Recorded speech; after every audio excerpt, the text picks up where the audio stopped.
would invite Professor Joseph Osafo, Director for the Center for Agency, to deliver the welcome address.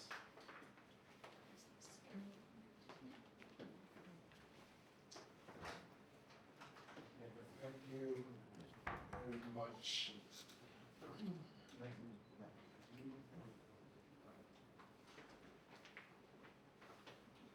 Dr. Adam Tahe and your rep, Director of Technical Coordination at the Ministry of Health, Dr. Precious Adadi Dudu, Principal Investigator of this project, Professor Christopher Charles Matekole, Founding Director of our Center for Aging Studies, and today one of the keynote speakers, Reverend Professor Ache Isman, a distinguished scholar in the area of geriatrics and one of the very fine key members at the Center for Aging Studies, distinguished colleagues from the University of Huddersfield and our partner institutions in the United Kingdom, persons living with dementia and their family caregivers who honor us with your presence this morning, community and faith leaders, health and social care professionals, reps of Alzheimer's Ghana and other civil society organizations, members of the academic and policy community, distinguished ladies and gentlemen, good morning and akwaba. On behalf of the Center for Aging Studies and the University of Ghana, it is my singular honor and pleasure to welcome you to the Institute of Statistical, Social and Economic Research for this landmark workshop on developing a UK-Ghana partnership to co-design a dementia care pathway for our country. Ghana is aging, and as you know, the world is aging. Our older population is growing steadily, and with it, the number of our mothers, fathers, grandparents, and elders living with dementia cannot be overlooked. Yet for too many families, dementia remains a condition without a name. It's misunderstood, shrouded in stigma, and too often attributed to causes that lead families away from care rather than towards it. The burden of caring falls quietly on households, especially on women, with little guidance and even less support. The truth we must confront today is simple. A person living with dementia in Ghana and the family that loves them currently have no clear defined pathway, no signposted route from the first signs of forgetfulness to diagnosis, no treatment, no community and long-term support. It's murky and not straightforward. That is a gap this partnership seeks to close.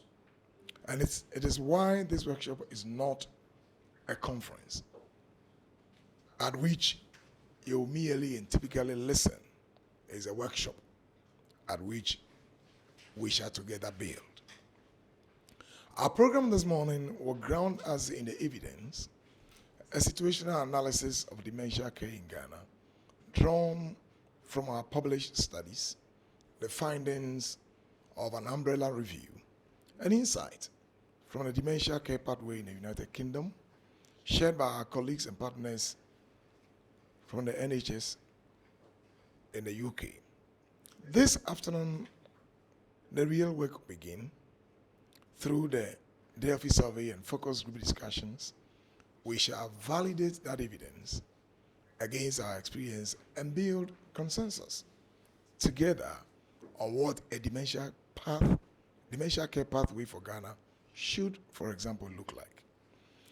I say together deliberately and advisedly, because around this room today are persons who are caring for others living with dementia, chiefs and faith leaders, maybe traditional leaders, some of them may come later, nurses, doctors, social workers, psychologists, civil society policymakers, and researchers. Each of you holds a piece of the answer. To those who are living with, or maybe caring for those who are living with dementia, you are the experts of lived experience. And your voices must anchor everything we design. To our traditional and faith leaders, especially the pastors who are in this room, you shape our communities to think and to understand this condition. And you are indispensable to changing that story. To our clinicians and policymakers, you will carry what we build here into practice and into policy. Now, kindly permit me to thank Dr. Precious Adari Dodu and the entire project team, Joshua and the others, for their vision and industry in bringing this partnership to life. The Ministry of Health for its presence and commitment, represented by Dr. Hafiz Adam Tahir and your rep who is here today. And our UK partners for walking this road with us as equals in a true co-design enterprise. My charge to all of us is simple. Please speak freely, listen generously, and be bold. Don't be cowed. What we agree in this room can become the foundation of how Ghana cares for her citizens living with dementia or any other neurocognitive disorder for generations to come. On that note, I warmly welcome you once again to the University of Ghana, and I wish us all a most fruitful and productive workshop. Because there are other potentially competing administrative demands on me today, I'll step out in the course of the program, but I'll rejoin so that we can together work together. Akwaba, you're welcome. Thank you, and God bless you.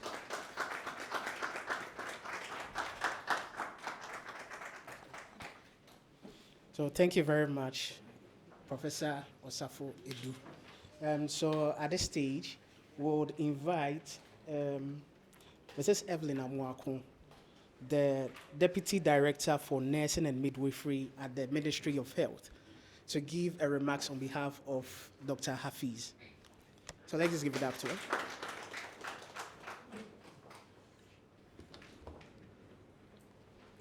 Right, so thank you very much. Please permit me to stand on the existing protocols established by Professor Dodu, Professor Joseph Osafo Edu. Yes. So I do this on behalf of the Director for Technical Coordination at the Ministry of Health, Dr. Hafiz Adam Tahir.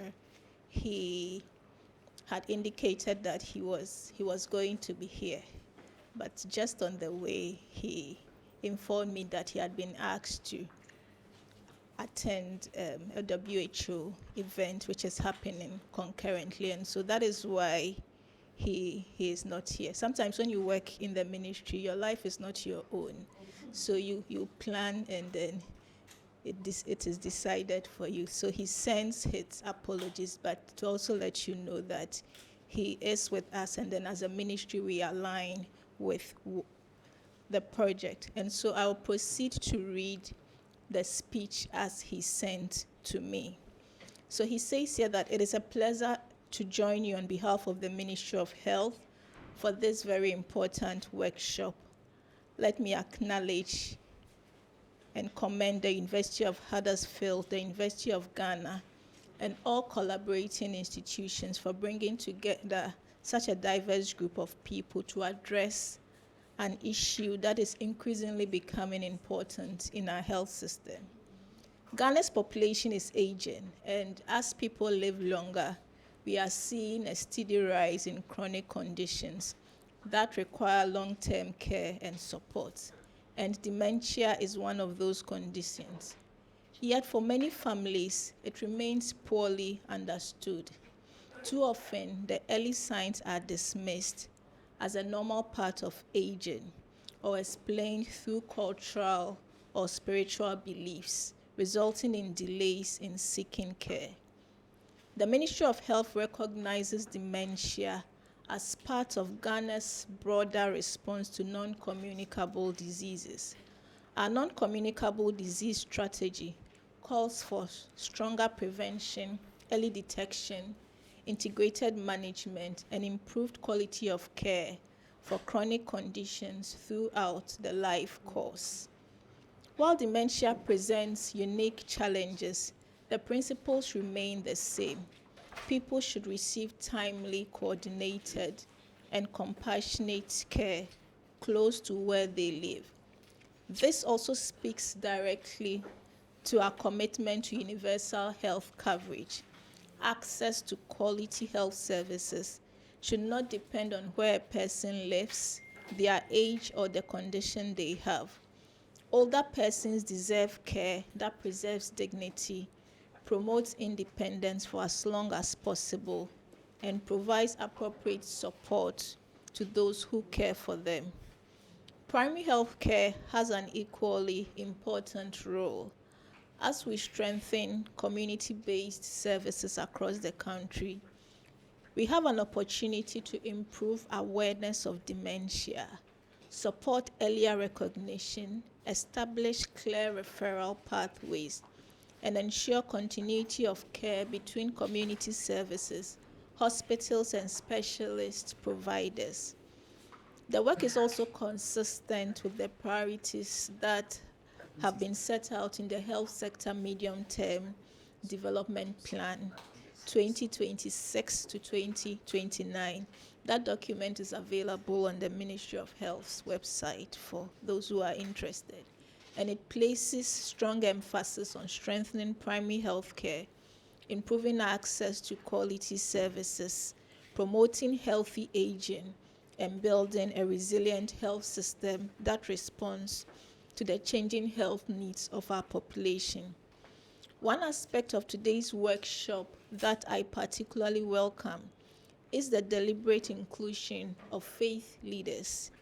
In Ghana, many people first seek advice and support from their religious leaders when they or their family member experience changes in behavior or memory. Churches, mosques, and other places of worship are trusted places. Faith leaders are often the first to recognize that something is wrong. They provide comfort to families and also influence decisions about whether and where people seek care. Therefore, their involvement in this is very essential. Again, what is particularly encouraging is that this initiative is not seeking to copy a model from another country. Instead, it is asking a simple but important question: what will work in Ghana? That is the right approach. The ministry values this partnership because it is combining research with practical policy dialogue. And we are co-creating what will work for the country. Good evidence should not just remain in journals or conference proceedings, but the evidence should inform decision-making, strengthen our programs, and improve the lives of the people we care for. And so as the discussions progress today, I encourage all of us to think beyond identifying gaps and consider what can be realistically, and he boldened the realistically. So consider what can be realistically implemented within our health system, what capacities need to be strengthened, and how different sectors can work together, because clearly this is multi-sectoral. Dementia care extends well beyond clinical management. It includes public awareness, workforce development, the involvement of local government, the ministries of gender, children, and social protection, caregiver support, mental health services, palliative care, and continued research. And so the recommendations from this workshop should provide us a practical roadmap for strengthening dementia care in Ghana. The Ministry of Health looks forward to engaging with the outcomes as we continue to shape policies and programs that respond to the changing health needs of our population. And so on behalf of the Ministry of Health, on behalf of the Chief Director, on behalf of the Director Technical Coordination, I wish all of us a very fruitful deliberations. Thank you.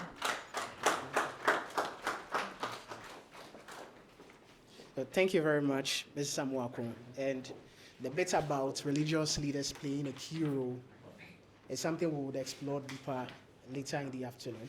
Okay, so at this point, I will invite our PI, Dr. Precious Adade Dudu, who is a senior lecturer at the University of Huddersfield, to give us the opening remarks.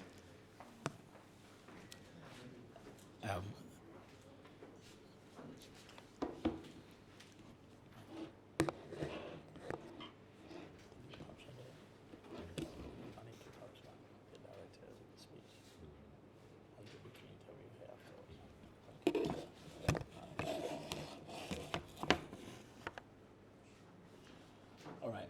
A very good morning to you all, and I'm really pleased to have such great people in this room. As said, I'm Precious. I prefer to be called Precious, as simple as that. Thank you so much. And on this fateful day, I know you all have multiple commitments. I know all of you have multiple commitments, but you've prioritized this, and so we, on behalf of the project team, we really, really appreciate your time. I also want to give recognition to those online. You are a part and parcel of this session, and definitely we really appreciate your time, and hopefully most of you will be speaking very soon. So I can see Dr. Datel Norman, Professor Achie Suman. I can also see Dr. Suzanne Keteku. I can only see Eshen. I don't know. I'm just mentioning them, so please forgive me if I'm not able to mention your title. Fuzela Saka, Dumba, Lenusia, Alija, Nana A.K. Dako, Samuel is here, and I think that's all, isn't it? So thank you so much. I just wanted you to know that you are part of us. If so you don't feel like you are not part of us today. You are really part of us today. All right, so my message here is very simple. I just want to share with you a little about University of Huddersfield, and later, on the program, I'll be speaking to you a bit more about the program. So, University of Huddersfield, most of you might not know about Huddersfield as a place, but I'm sure you all know about Leeds and Manchester. Huddersfield is 20 minutes drive from Leeds, 30 minutes from Manchester, so we are just between Leeds and Manchester. A very multicultural environment where I live with family, and that's a really brilliant place to be. I just wanted to let you know that Huddersfield has been in existence for so many years, but previously it used to be a technical institution.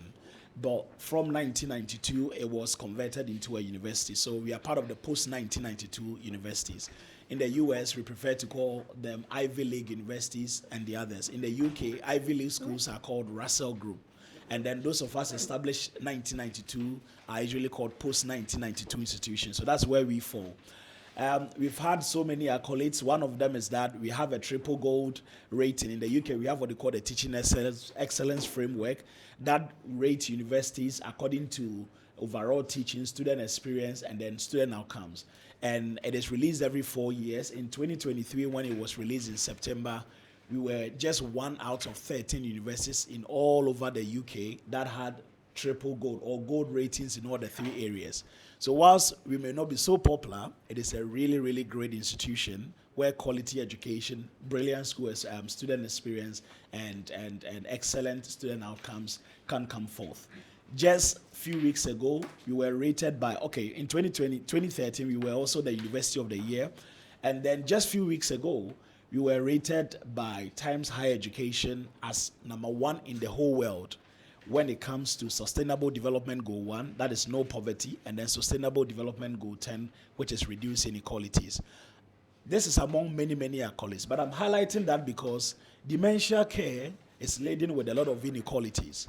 So we are really the right institution to be able to collaborate with our partners to champion this particular agenda. So thank you. So I just wanted to give you an idea of the map. Think about London here, Manchester, Leeds, we are in between. Liverpool is about 55 minutes drive. And then when you go up there, North, Aberdeen, Glasgow, and all that. So that is just a representation of that. I just wanted to let you know that Huddersfield has been doing quite a lot of work in Ghana, in case you don't know. So I just want to highlight a few of them in a few minutes. In November 2024, I came to Ghana with my then boss to come and sign an MOU with KNUST through the School of Nursing and Midwifery. So you can see a few of the people here. Some of you might know Professor Bam, Prof. Jomeku, and the rest of the team. So we've been working with them. And out of that partnership, we've also been able to support capacity building. So we've been able to offer some scholarship to one of their staff to come and study a PhD with us. So that is what we are doing to help as an institution. And then University of Ghana, where we are hosted, we also have an MOU with them. Again, in the same year when we came, I came with my boss to see Prof. Nab, that's Prof. Charles Ampon. And then beyond that, we are currently undertaking a longitudinal study on non-communicable diseases in 3 countries, Ghana, India, and Nepal. And Joshua here is the country coordinator for the Ghana arm. And because of that, we've recruited him on a PhD. So he's doing a PhD as part of the program and being funded by us and coordinating the longitudinal study. And University of Ghana Medical School is the host for us. So you can see Prof. Yosen, Alfred Yosen, who is in Huddersfield at the moment as I speak to you, whilst I'm here, because there's a conference ongoing every year, and we tend to invite all people in Ghana we collaborate with. This is 2 years ago when I came with my boss. We met a team. So we've been doing quite a lot of work in Ghana. And then for those who are nurses, I'm sure you've heard about the revalidation policy that is coming for nurses and midwives. I'm the Ghanaian person involved in that project. So if you see my face somewhere, I'm the one. So that's me, and then the Registrar for Nursing and Midwifery Council. We've also signed memorandum of understanding with them. They were in our university 2 years ago to sign the MOU. That is me with the funders, UK Department of Health and Social Care, coming to NMC office to assess our project. That's when they came to Ghana, GTV coverage and all that. So I guess what I'm trying to say is that Huddersfield has been working quite a lot in Ghana, making a lot of impact. But perhaps most of you might not have heard about it. I'm glad today we've met through this dementia project, and we hope that you'll be able to extend the collaborations to many other institutions. Beyond that, in Huddersfield, we also have a large Ghanaian society. These are just a few of them. I serve as one of their patrons, and we tend to propagate the agenda about Ghana on the university campus. So whether we are here or outside there, what I can assure you is that we are projecting the name of our country. And I'm pleased to let you know that our Vice Chancellor is really pleased with Ghana. Over the past few years, since we started doing a lot of work, Ghana has risen to be one of the most prioritized country for our institution because of the kind of work we do here. So yeah, thank you. So I just wanted to assure you of that.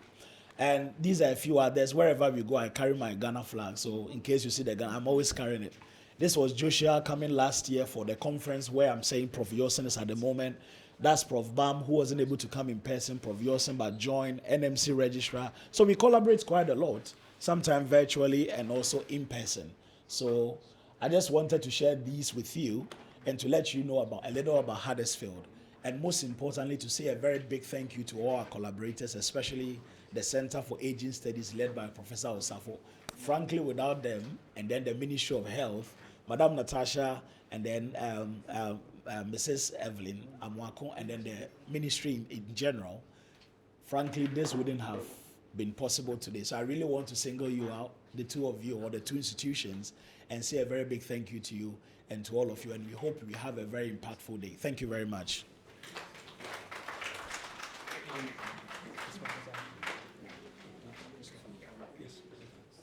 Okay, so we can do it better than we have. Okay, so at this point, we would like to invite Professor Christopher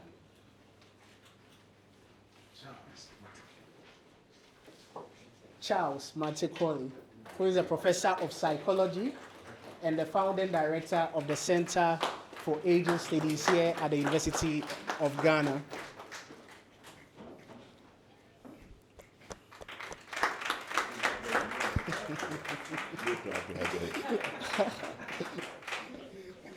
No, Prof. Okay.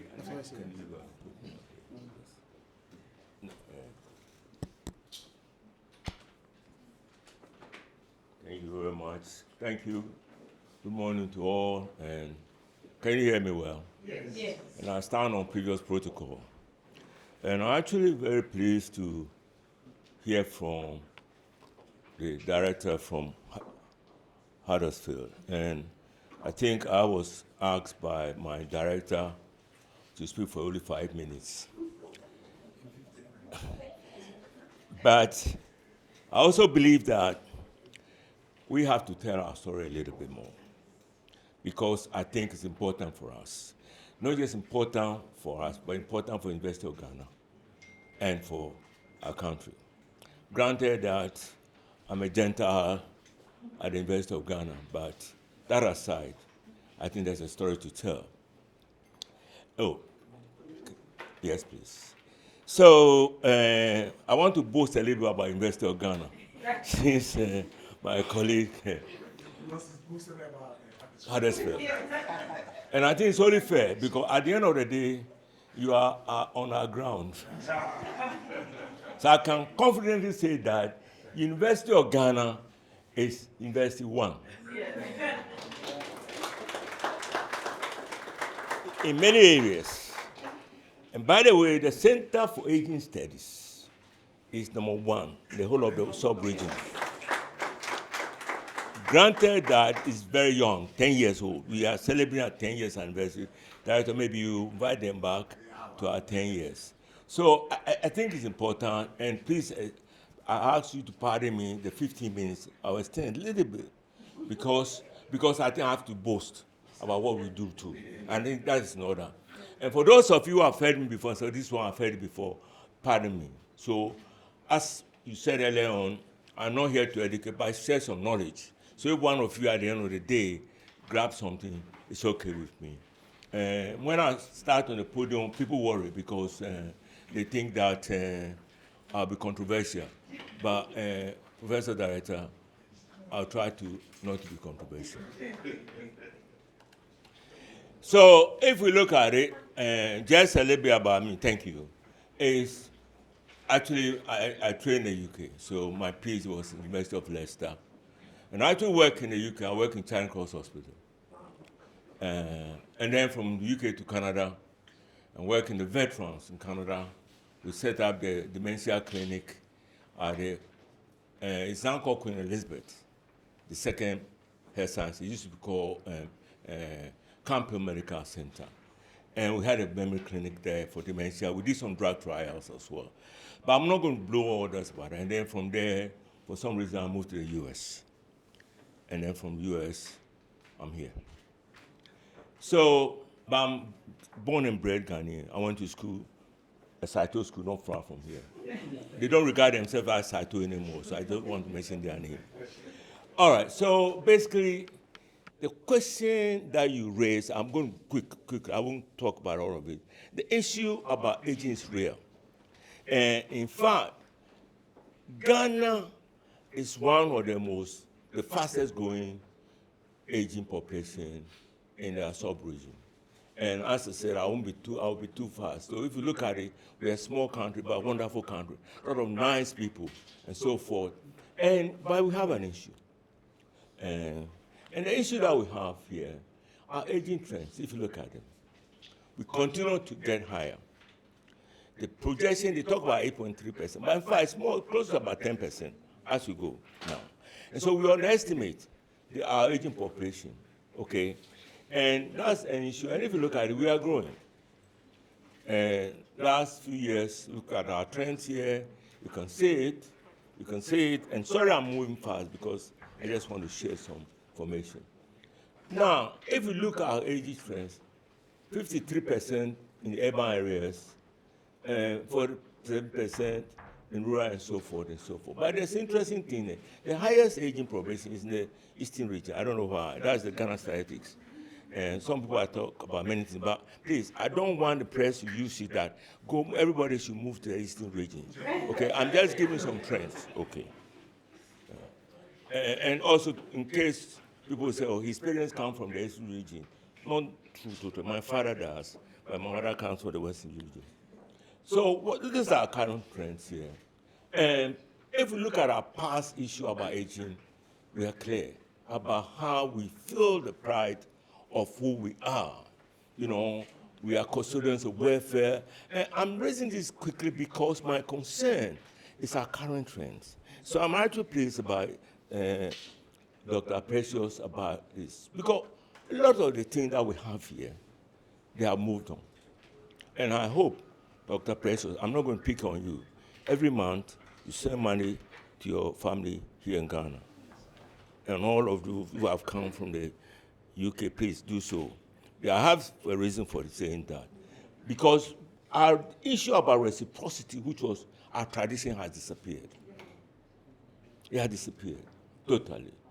And what you have now, great emerging technologies, everybody's happy about it, social media, but there are advantages to westernization, right?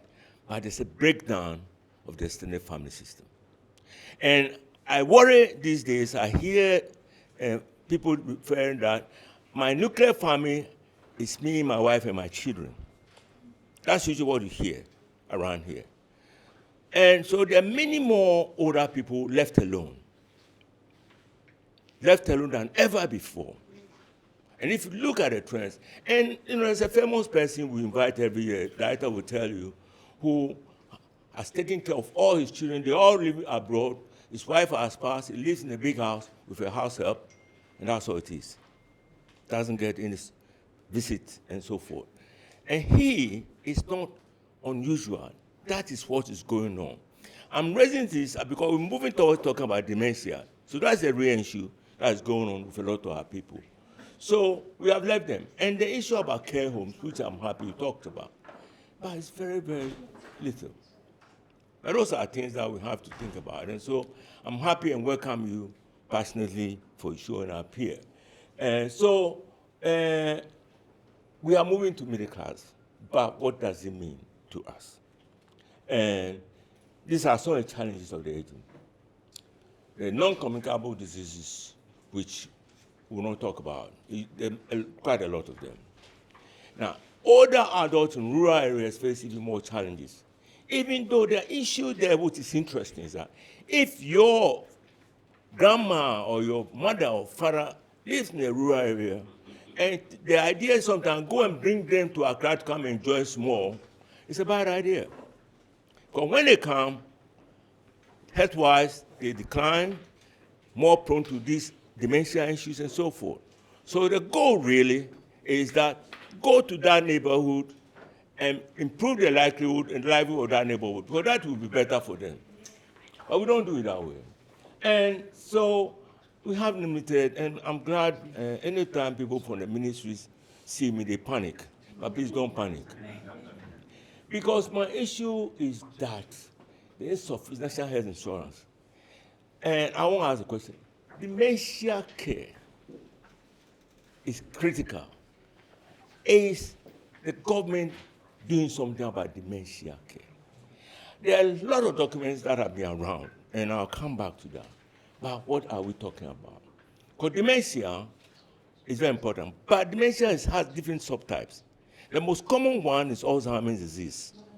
And Alzheimer's accounts for about 50 to 60% of all types of dementia. The other types, which like go back and forth, like vascular dementia, which is related more to stroke and other things. So the question we have to look at is that also the mental health issues for the elderly, which we don't seem to confront very much. And these are the dementia issues that, again, as I said, I apologize moving fast. But if you look at it, dementia as well, but we don't pick it up. And I'll give you a case. If you look at the issue, that not to bore you so much, I live with the brain. But there's issues that are challenging, and I feel very passionate about this. There's an aging bill. Where's that? There's an aging bill that has been in Parliament since 2006. And me and some of my colleagues have been going each time there's a new change to the Ministry of Gender, Children and Social Protection till today. So I've seen all these documents. So today I promised myself to calm down, so I won't say more. But the question that I raised is that bill, we're still waiting for something to happen because the elderly have a problem here. And the other issue that goes to aging population, retirement at 60. Because a lot of people retire at 60. From 60, when they retire, quickly, there's nothing else for them to do. Some of them, we are living longer, so somebody can live another 20, 30 years, right? But we have not prepared for that. So those are some of the things that we have to talk about. Informal workers don't have pension. So only formal workers, basically government workers and maybe corporate workers. So those are some of the issues we have to look at. So we don't pay attention at all to them. So I think it's an important point. And the other thing that is important as well, I mean, the spirituality is not playing a very important role in our case here. But there's an issue. And if you're a pastor here, please pardon me, but I have to bring this up because it's very important. I'll give you the issue about, apart from ageism, witchcraft. And I'm sure some of you know about Madame Dente, who was a single woman, low income, and there was drought in the area, and she was accused of being the witch who had brought the drought. She was brought up publicly, and she was actually lynched. She was touched, she was killed. They had many instances. Somebody who came out from a nice neighborhood was walking around, very confused, and then she saw this nice house. She went and sat in. And then they came, hey, please pardon me. And so what happened? She almost got killed because she was considered a witch. And so I plead with the pastors that we have to be mindful about how we tell family members. And why is it that only the single woman, low income, is more likely to be called a witch? And most of the time, you see that the person has even forgotten to eat because they have dementia. And yet, she is the one who is going to be accused of being a witch. And the pastor said that the person is a witch. So, and yeah, then mothers who carry the baby for 9 months, when the babies are now growing and doing well, then you are the witch want to kill them. Please think about these things. I'm raising this. So I'll come to the relevance of how religious practice is good for us. But we have to be mindful about this prophesying people. Why don't you pray for the person so that with the family, rather than kill your mother is a witch or your auntie is a witch? A question for you. I promise I won't be controversial. So these are some of the issues. Ageism is a real issue in our society. It wasn't before, but that's what it is now. It's a real issue. People go to the hospital system, they look old, and we conclude that we shouldn't try hard because after all, they're going to die. So those are real issues that for us to think about. We've been trying to do some research, and I'll go around. So there are many challenges we talk about, access to social security and all these other challenges. Early retirement. So there's a lot of problem about retirement for us here. Because see, more health conditions, I have my good friend at the back, unless I'm not your friend today. But at the geriatric clinic, only once a week, And that's the only clinic. How many clinics are around and later on? So who takes care of all these people? Bridge over trouble with us, retirement assisted. People are not prepared. So they increase their rates of NCDs, but also if they're having signs of dementia. Remember, early signs of dementia are very subtle. And but when I worked in Nova Scotia, we were able to look at the person during the lifetime against their autopsy findings because we followed them up over that period of time. So that is another issue that we want to talk about. In trends, even in some part of Africa here and others, the age of 60 has been increased. And some of us, well, because they are taking the jobs of the older people. Go to the medical school. You talk about, ask him if all the retirees leave the health system, we will have a medical school. We have a clinic. Think about all this. So those are real issues that we have to think about. And again, I'm going. So we have, look, there are many other, I've talked about retirement, I will move on faster.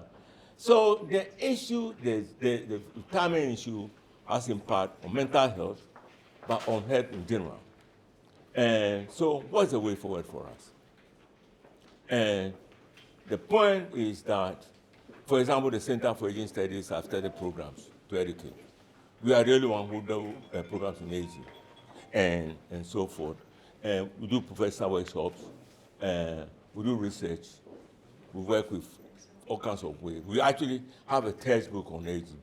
Dr. Adebi, hopefully you give them one. And we have a journal, African Journal of Aging Studies. What's the volume number we are in now? Volume 3. Yes. So we are trying, but it's not enough. It's not enough at all. It's not enough. So what do? We have been engaged in research with other 12 countries across the world, with Professor Albert Akpalo, who is the PI, and looking at dementia, longitudinal study on dementia. And we've been doing this for the last 2 years already. We've been following people up. Basically, not just in Accra, we go to the villages, we've gone to all kinds of places, we continue to take do more studies, because this is part of the team that have been helping us with some of this research that we've been doing over the years. As we speak, the international Alzheimer's International Conference is going on in the UK, as we speak. So, for example, he's going there, for example. Last year it was in Pennsylvania. So we are trying to do something more about the aging process. We're also thinking about issues about intervention. And the caregivers is important, because who cares for the caregivers? But we're looking at other issues about, so not just for normal aging, but dementia. I use the term abnormal aging because that's what it is really. Because when we teach our students, that's what we tell them. So intervention to see how do we improve, not even, because once the person has dementia, they decline. However, some studies that we've been able to do, one I did a couple of them in the US and a couple in Canada, we're able to know that when you engage them in regular intervention, social interaction, and so forth, they actually, the rate of decline seems to slow down. So that is real. So we have a number of research projects like that we've been thinking about and so forth, because not just the pharmacological issue only. So I think it's important to raise these questions because we have a real issue. And the public in general, not just quote unquote people who have not been educated, have a problem recognizing dementia. People don't understand it still.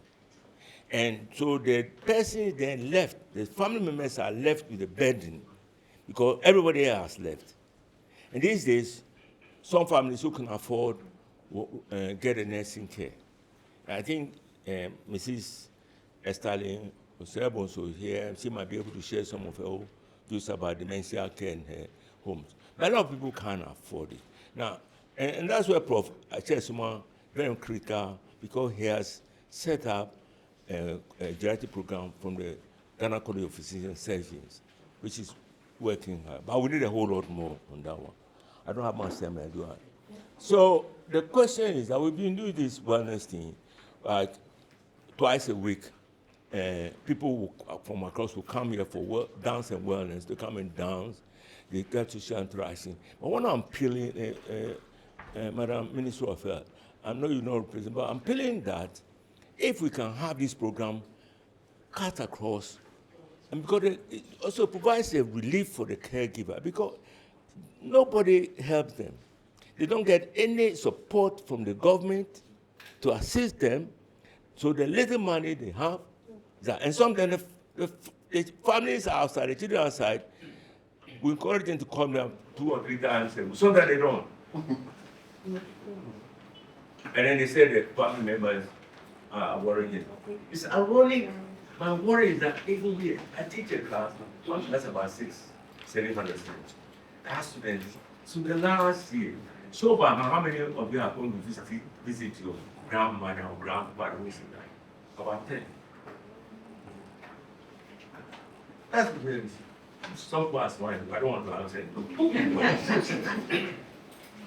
But you see, this is the range that we're talking about. So we have to do something. And that is where, as I said earlier on, religiosity plays a dominant role. Pastors, the imams who know that the church, the mosque, and our traditional folks all play a role, and that also helps them. Because the African story of the elderly is different from the European story of the elderly. Let me say that, the African story, and we have to pay attention to that. So, religion plays a very important role. That is why we should stop calling people witches because they are old and simple. So, you know there are people who hold religious beliefs have a better health outcome. Now, the problem is that when the pastor says, don't go to the hospital, just go for prayer, then it doesn't work. It doesn't work. And so that's what it began. But when they go to the hospital and they go for prayer, there's something else that people do better. I can prove. You look at cancer patients. Because one to reduce stress, because stress can kill you. And the caregiver can die sometimes soon after they lost the family member because of the stress level. That's very good. So we have to think about that. Okay.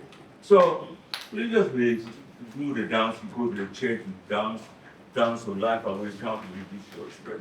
We should take blood pressure and all kinds of changes, environmental changes, physiological changes before the dance and after. Clear messages that blood pressure has dropped after the dance, and when COVID came, we stopped a little bit, people were very upset. But I would pray that we can send a new city center in all the communities around the globe now. And I think we see a rating. We see really a rating.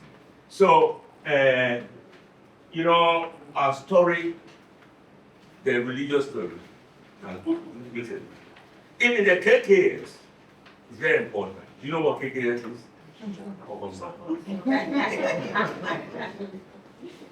Because when they get together, they're having this child, they're doing, seriously, they go to the funerals, they go to the weddings, this is part of the African situation. They go and pray with their pastor, they go to the church and sing and dance, they come back feeling good.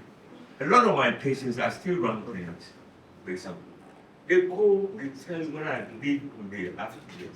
So even with the dementia patients, and I'm telling you a story where came in with a caregiver, and when they were complaining about everything, came in, and when they come, people are dancing, sat down, and I danced the old religious music with them, and you'll be amazed. Somebody in Morrison, they sing honestly some of the old songs. If you sit down with the children, the photo stuff, they use the old music, King Bruce and all those things. They would dance and sing the gospel songs and the hymns. Some of them actually themselves would sing. There's a song that I'm not good at, but you know, I said better. Right? When they start the song, they'll sing for them. I have a picture, I thought she couldn't tell you. I said, I said, and I stand down. She sat down. Seriously. So that's a real story. So if you spend 1 day out of your time every month, If all of you do that, you see the change that you make in the life of this country. So I'll move people on with it. Go. I don't want to go through all this because I don't want to bore you. As a concept in maturity, bring passion and religiosity. So there are a number of things that we can look at people with meditation and meditation. I think you know. So as I said, cultural values is very important for us. Okay? So I will just say that for the caregiver, community involvement, you need a community. I'm always down. Community involvement. So that the caretaker can also benefit. And so I want to move on quickly here. Celebration of other persons to the center does a lot of is there and so forth. But please, Madam Minister, pass the aging bill. Everybody say, pass the aging bill. One more time. Pass the aging bill. One more time. Pass the aging bill.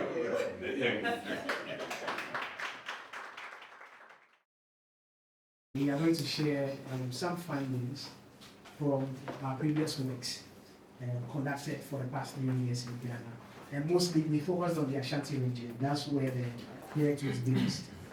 So Precious will come back again and then take us through some of the key findings, some of the publications, and then when he's done, we'll also maybe into an umbrella review that was done to map out some of the things that has already been spoken about in the services, and then we zoom into the co-creation. So I'll just call Precious to take over from here. Thank you very much. I'm meant to have about 30 minutes. I'll make a good faith effort to ensure that we salvage some of the time, even though I have to declare that.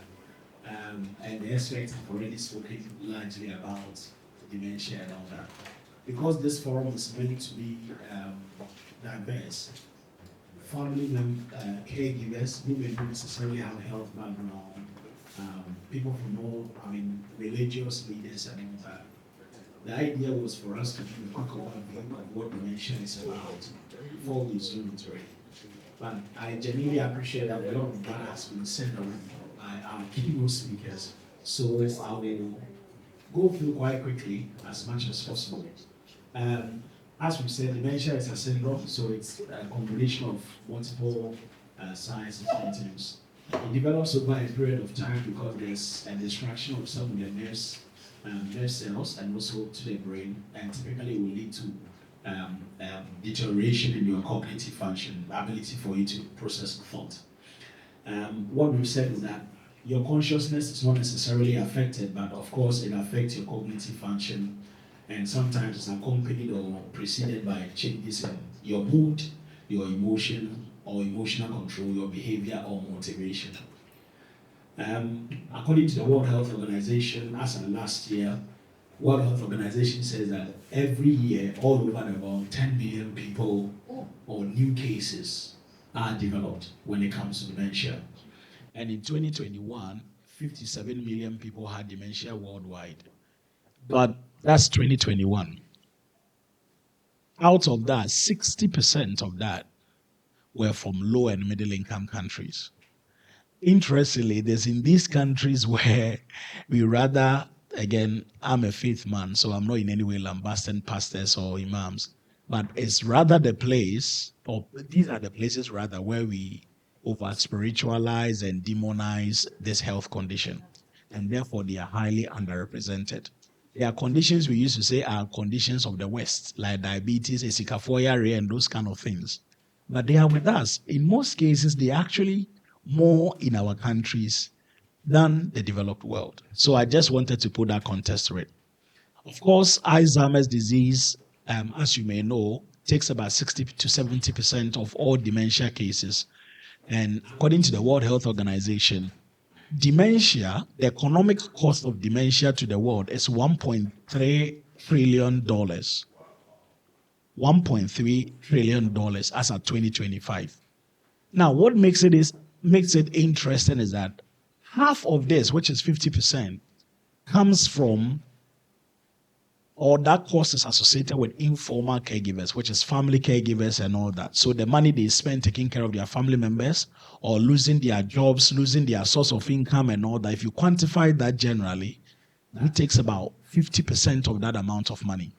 And as you know, and as we've clearly elucidated this morning, dementia caregiving is actually fronted by caregivers in Ghana. In other words, caregivers are those who really take care of people with dementia in Ghana. Healthcare professionals will do their bit, but the majority of the work rests with the informal caregivers. And from last year's work, which I'll show you, we've had many people who are struggling with jobs, losing their jobs, or no more in job because they have to take care of their mother or father or a family member. So it's a big issue. Yeah. At least informal caregivers, most of which tend to be females, spend at least 5 hours taking care of their family members with dementia on average in a day. So that tells you that the amount of time that goes into it. Also, women tend to suffer more from dementia compared to men, according to World Health Organization, and of course that affects their life span, mortality, and everything about them, adjusted life years, and all that. So that is just a bit of statistics from the World Health Organization. In terms of the factors that contribute to it, so someone was asking me what exactly causes dementia. Again, like I said, I'm no expert, but these are just to keep context so that if you are here and you are not a health professional and all that, at least you have a bit of idea around it. There's no one particular thing that causes, or we cannot say this causes that, but these are risk factors. What will put you at risk of developing dementia? I'm sure if I ask almost everyone here, or if I wanted to pray for you this afternoon or this morning, at least 2 things will come first: money or long life and good health, isn't it? And we know that one of the major risk factors for dementia is old age. So all of us here, and we've just agreed we want to live long, we are all at risk of dementia. So it's everybody's business. I mean, I know here people struggle to play around this, but in the UK, for example, where I live, sometimes we play around and you can say that, oh, I hope when I grow, I don't get dementia. My boss will always say, I showed him in the picture earlier, oh, I hope I don't get dementia. It's not like they are wishing it on themselves, but what they are essentially saying is that you can never tell. It's not like those who don't worship God more are those who develop it. There's nothing like that. So the point is we are all at risk, and therefore it is everybody's business to be involved. I went to see my mother yesterday from my hometown, Agunan Sabah in Central Region. And my mother is 82 years. So I'm thinking, how long is this woman going to go? Will she be at risk? I'm not wishing it on her, but anything can happen. So I'm just trying to paint the picture that we are all at risk. It doesn't matter. It could be you, it could be me, it could be a family member. And the consequences, as we know, is not very pleasant. And that's why we need to put our hand to the wheel this morning and afternoon to ensure that we are co-creating something that will work for the country. Also, other risk factors, if you have conditions like diabetes and hypertension, it also puts you at risk of developing dementia. Lifestyle like smoking, excessive drinking, and then, of course, social and mental health related factors like social isolation. And that's why when Professor Macaulay spoke about the fact that our family system is now broken, it's a reality. Yeah, now we are all moving to the nuclear family system, even in Ghana. And all these have mental health implications. Then, of course, depression. So some of them, they are factors that will almost cause almost every other condition we know. So we have to just be careful about dementia. Early signs, someone was asking me, if we struggle to identify it early, is it because there are no signs at all to show? Of course there are. Communication issues, clearly. And I was telling somebody, maybe your mother or father, they have dementia, and you go to them, try to speak to them, and they will look at you in the face and say, "Now cry, why?" They can't even remember, memory issues, communication issues. You are talking about one thing, and their mind is talking about or somewhere else, wondering, right? And then, of course, confusion, and then problem-solving difficulties, spatial disorientation. They are not aware of their space and all that. They can easily fall. They lose balance, visual perception, and all that. So these are all factors that can put people at risk of dementia because that results in cognitive decline. Currently, there's no cure for dementia, as we know. We are only managing them, so we have to be very careful. However, as we've said, there's a lot we can do to support people who live with this condition. And also, we have medications that will help to manage the condition. So, that is really, really important for us to take note. Now, so that is just a bit about what dementia is about. Now, we are going into what our situation is as a country. A lot has been shared by the professors, and again, I'm no expert, but at least a bit of context to what, in addition to what they've said, so that we are on the same page. Let us acknowledge that we are not the first people to work in the area of dementia. A lot of work has been done. We are only building on the kind of work we do, and we really appreciate all the great work everyone has done so far. For example, Nyami et al. Has done some work in the area of dementia research needs, lived experiences at Jaman et al. 2019. Of course, myself, Diodo et al. And the rest of the team. Epidemiology, Joshua has led a project in that area. I have also led a project in that area, which I'm going to talk about soon. Dr. Isibuate, who is a project member, team member, has done some work in the area of care needs assessment. And then, of course, like Prof. Matekole and then Professor Achie Suma, Professor Palu, they've all done the work in that area. So we didn't want to belabor the point. So these are other ones around dementia education, Yale et al., Gore and IFS 2024. So there's quite a lot of work that has been done in that area. But like Professor Achie Suman had shown you on the slide, wordness, there are still a lot to be done in that area as recommendations. So part of that, and he spoke about fragmented care pathway, which is why we are here today.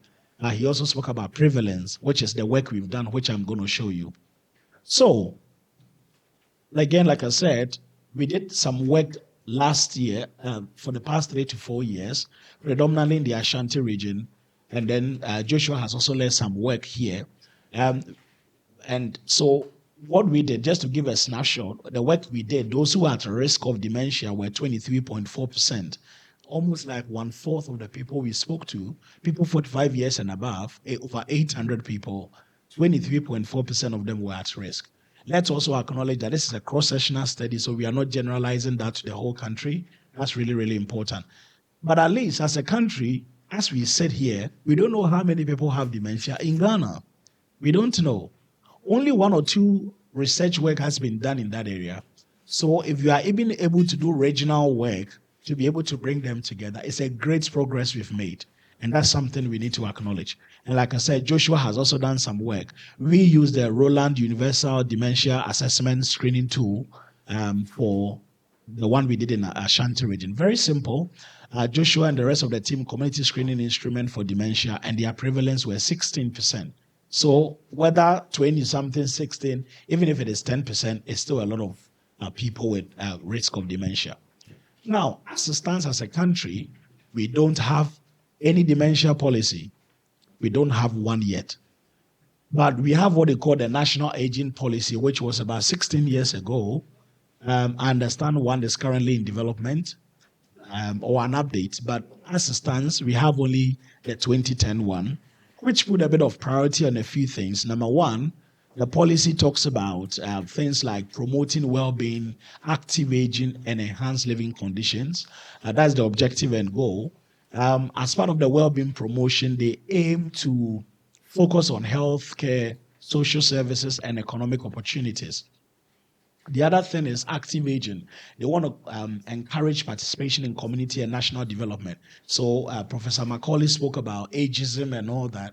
We don't want to say that once you are old, oh, Kotina baby. And I've heard people who say, sometimes you look at, let me use journalists in abroad, for example. BBC, you can have people 70 years, 75, they are still journalists.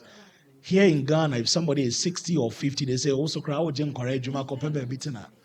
I wonder, this is the person's work. Of course, we have a mandatory retirement age, so it's understandable. But you cannot tell someone who is 50 years that they are grown. Wow, system, go and sit somewhere and give the younger ones a chance. It's not because they are old, it's because our system do not have enough opportunities. We are rather turning the problem on the people who are advanced in age, which is very terrible. So we need to be able to encourage them. And Prof. Macaulay did say something that if we take all the retirees from the medical school, for example, we cannot train enough doctors in Ghana. It's a problem. So we need to encourage people who are advanced in age to be able to participate in community and national development, right? And then, of course, we acknowledge that old age comes with its own challenges. But again, how do we encourage them to be integrated? Because we are all aging. I'm not grown, but one day, very soon, I'll be very old. Yeah, very important. And we need to address issues of poverty, health, and then social isolation. That's really, really key. So that's what the national aging policy says, but it doesn't say anything about dementia. It only says healthy aging and all that. But what exactly should we do as a country is a problem. So 3 to 4 years ago, we set out to do a lot of some project. Again, it was funded by the University of Huddersfield. All these projects we've done so far are internal fundings from our university. That also means that while it is appreciated, it's not a huge sum of money to be able to do a lot of work. It is just to cover just the minor things for you to be able to carry out the work. And we genuinely appreciate that support, because without them, you wouldn't have been here.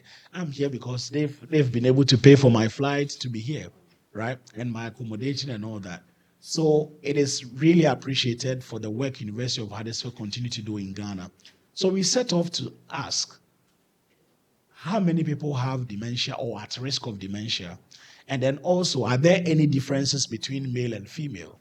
Of course, from the WHO perspective, it is clear that females usually tend to develop that. But what about the situation in Ghana and specifically in the Ashanti region? So we did a cross-sectional study and we have published that.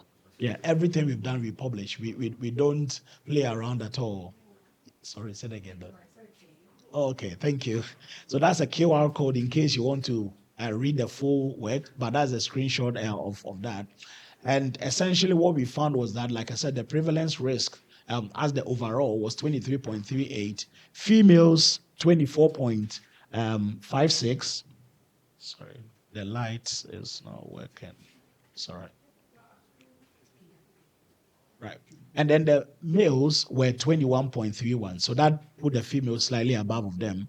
But some of the interesting things we found, I guess, it's much better here. But you can scan this or read this, or if you just Google our names, for example, you can see it. But I'll leave it on for a second. What we found is that obviously those who were relatively younger, because we recruited people 45 years and above, they were more likely or less likely to be at risk of dementia, which is expected. We also found out that the more formally educated people were, the less likely they were to develop dementia. And clearly, I'm sure we are aware, the risk factors to avoid, education itself, health-seeking behavior, all these are explanatory factors. We also found that those who were in richer households were less likely to develop or be at risk of dementia. And it's understandable. So when you see depressed, the problem will be there. So all these are factors that have contributed to that. So that is really important for us. Yeah.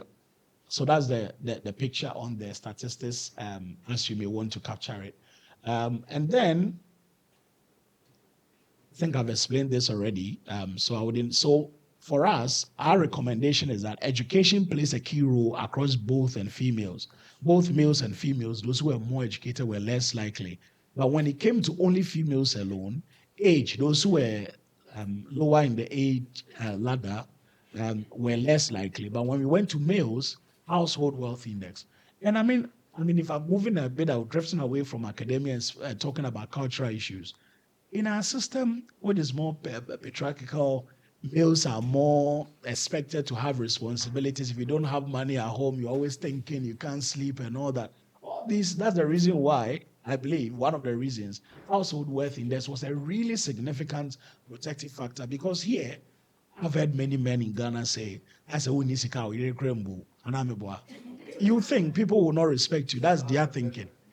So if they have the money, they feel there's prestige, they are okay, everything is okay. Less thinking, less worries, less depression. So all these are factors that can contribute to. Of course, they are not exhaustive.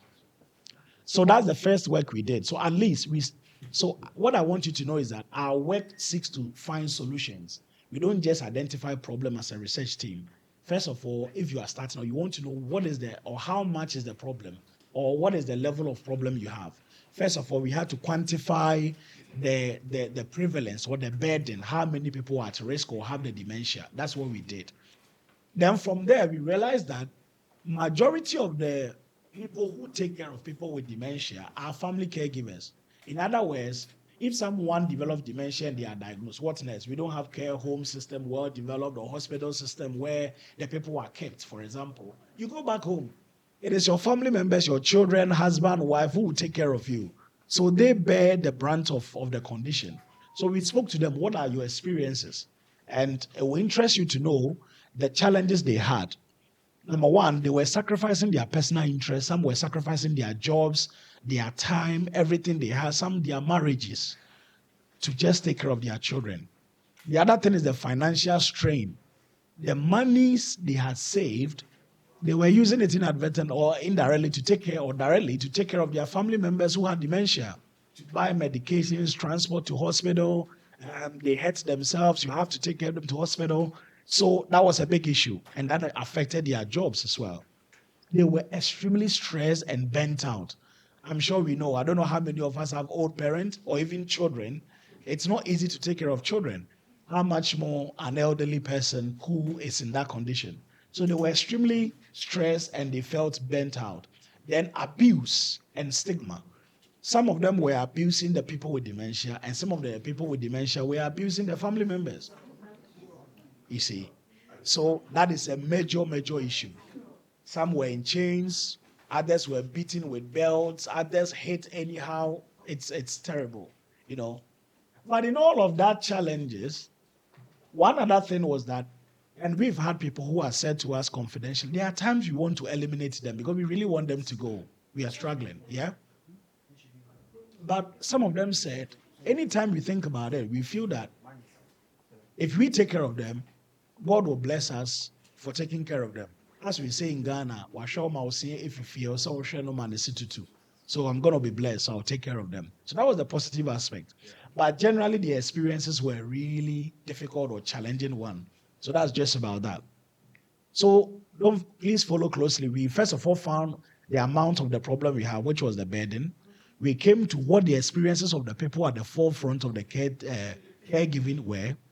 Then we wanted to know, how then do you cope with it? Because this is a problem you are living with. You can't run away from. How are you coping? So then we published another paper, or we did the other one. And again, that is here. And this is how they deal with their situation. They were empathetic and they took perspective towards their people. What they said is that when my mother was in her 50s, 40s, they were not behaving like that. So clearly, it is not their fault or it's not intentional. So they try to empathize with them and also understand the perspective that it's not, they will not just wake up and decide to do that. So that's one. Number two, the support they had from other family members were really critical in ensuring that their family members were able to take care of their family members with a condition. The other one was they were coaxing and also pampering them. There are times they need to take medications. They don't want to take it. You have to run, chase them. Then they will say,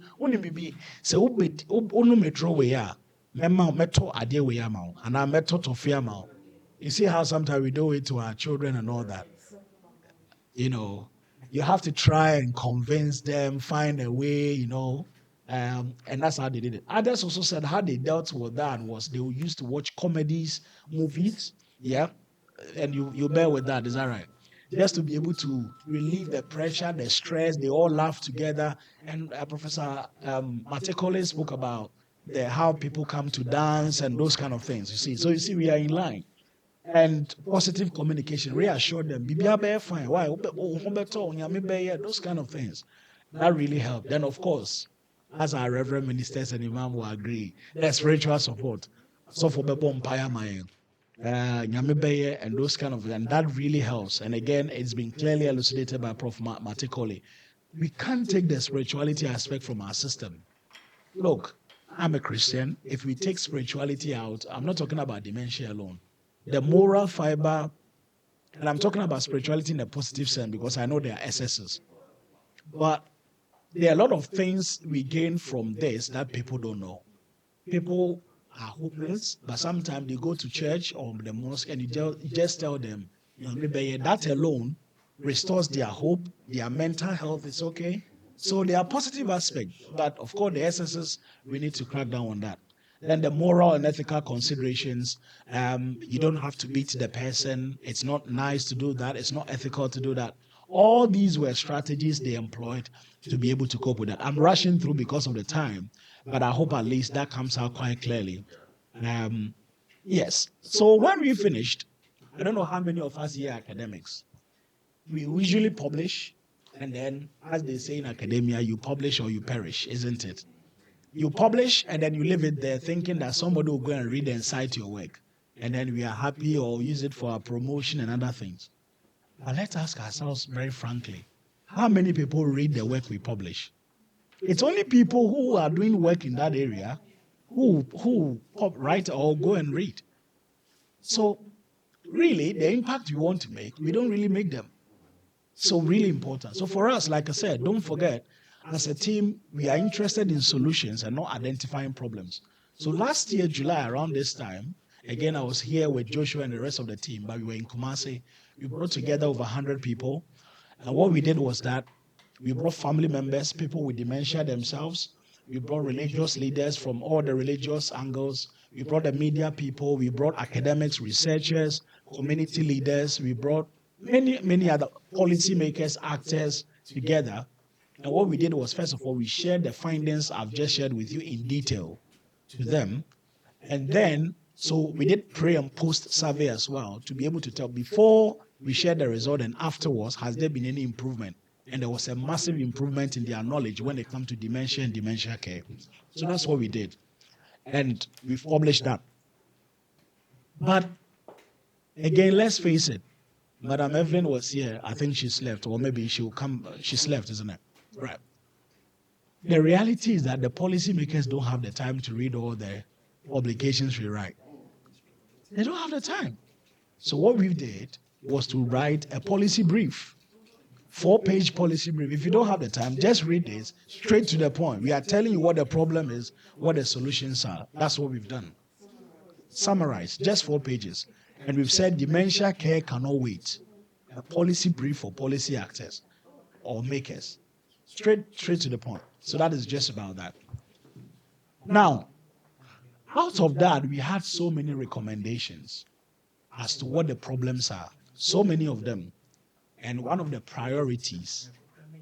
Okay, so I told you that we did a pre and post analysis of the before we did the dissemination of our result and afterwards.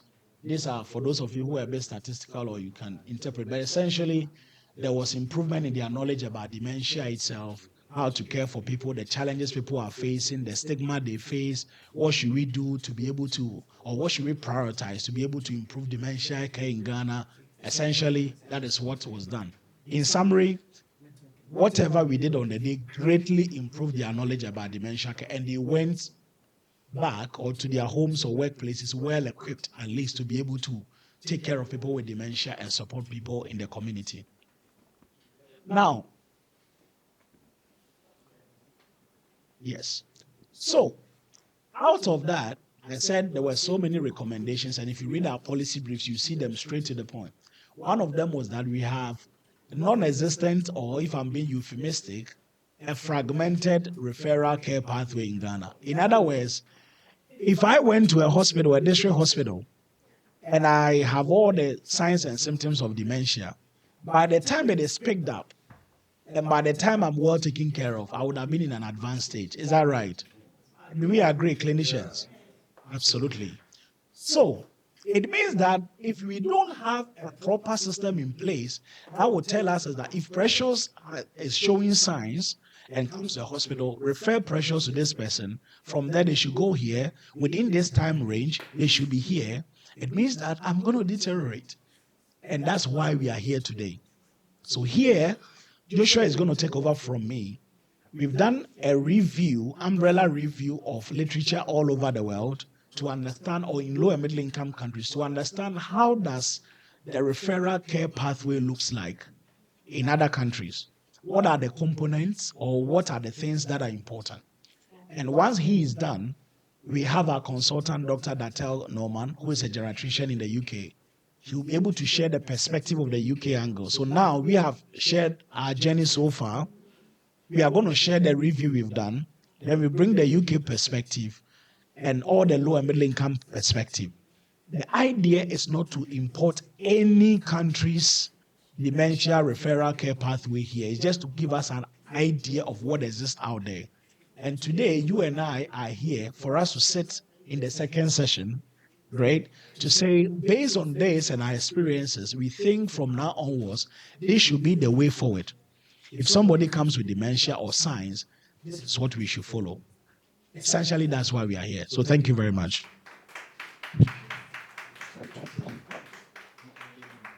Okay, so let's not waste more time.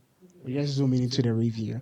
So, like Precious said, we have a journey, and we've given you the story of what has been done, and giving you some bits of situational analysis in Ghana. So, the other thing we asked ourselves was that if we want to develop a dementia care pathway for our country, we need to also learn from what has been done elsewhere. It doesn't mean what they are doing is better than what we are doing here, but we all know that in every situation there are best practices and things that we can also learn from. And so we did a review of several scoping reviews and systematic reviews that have been done already.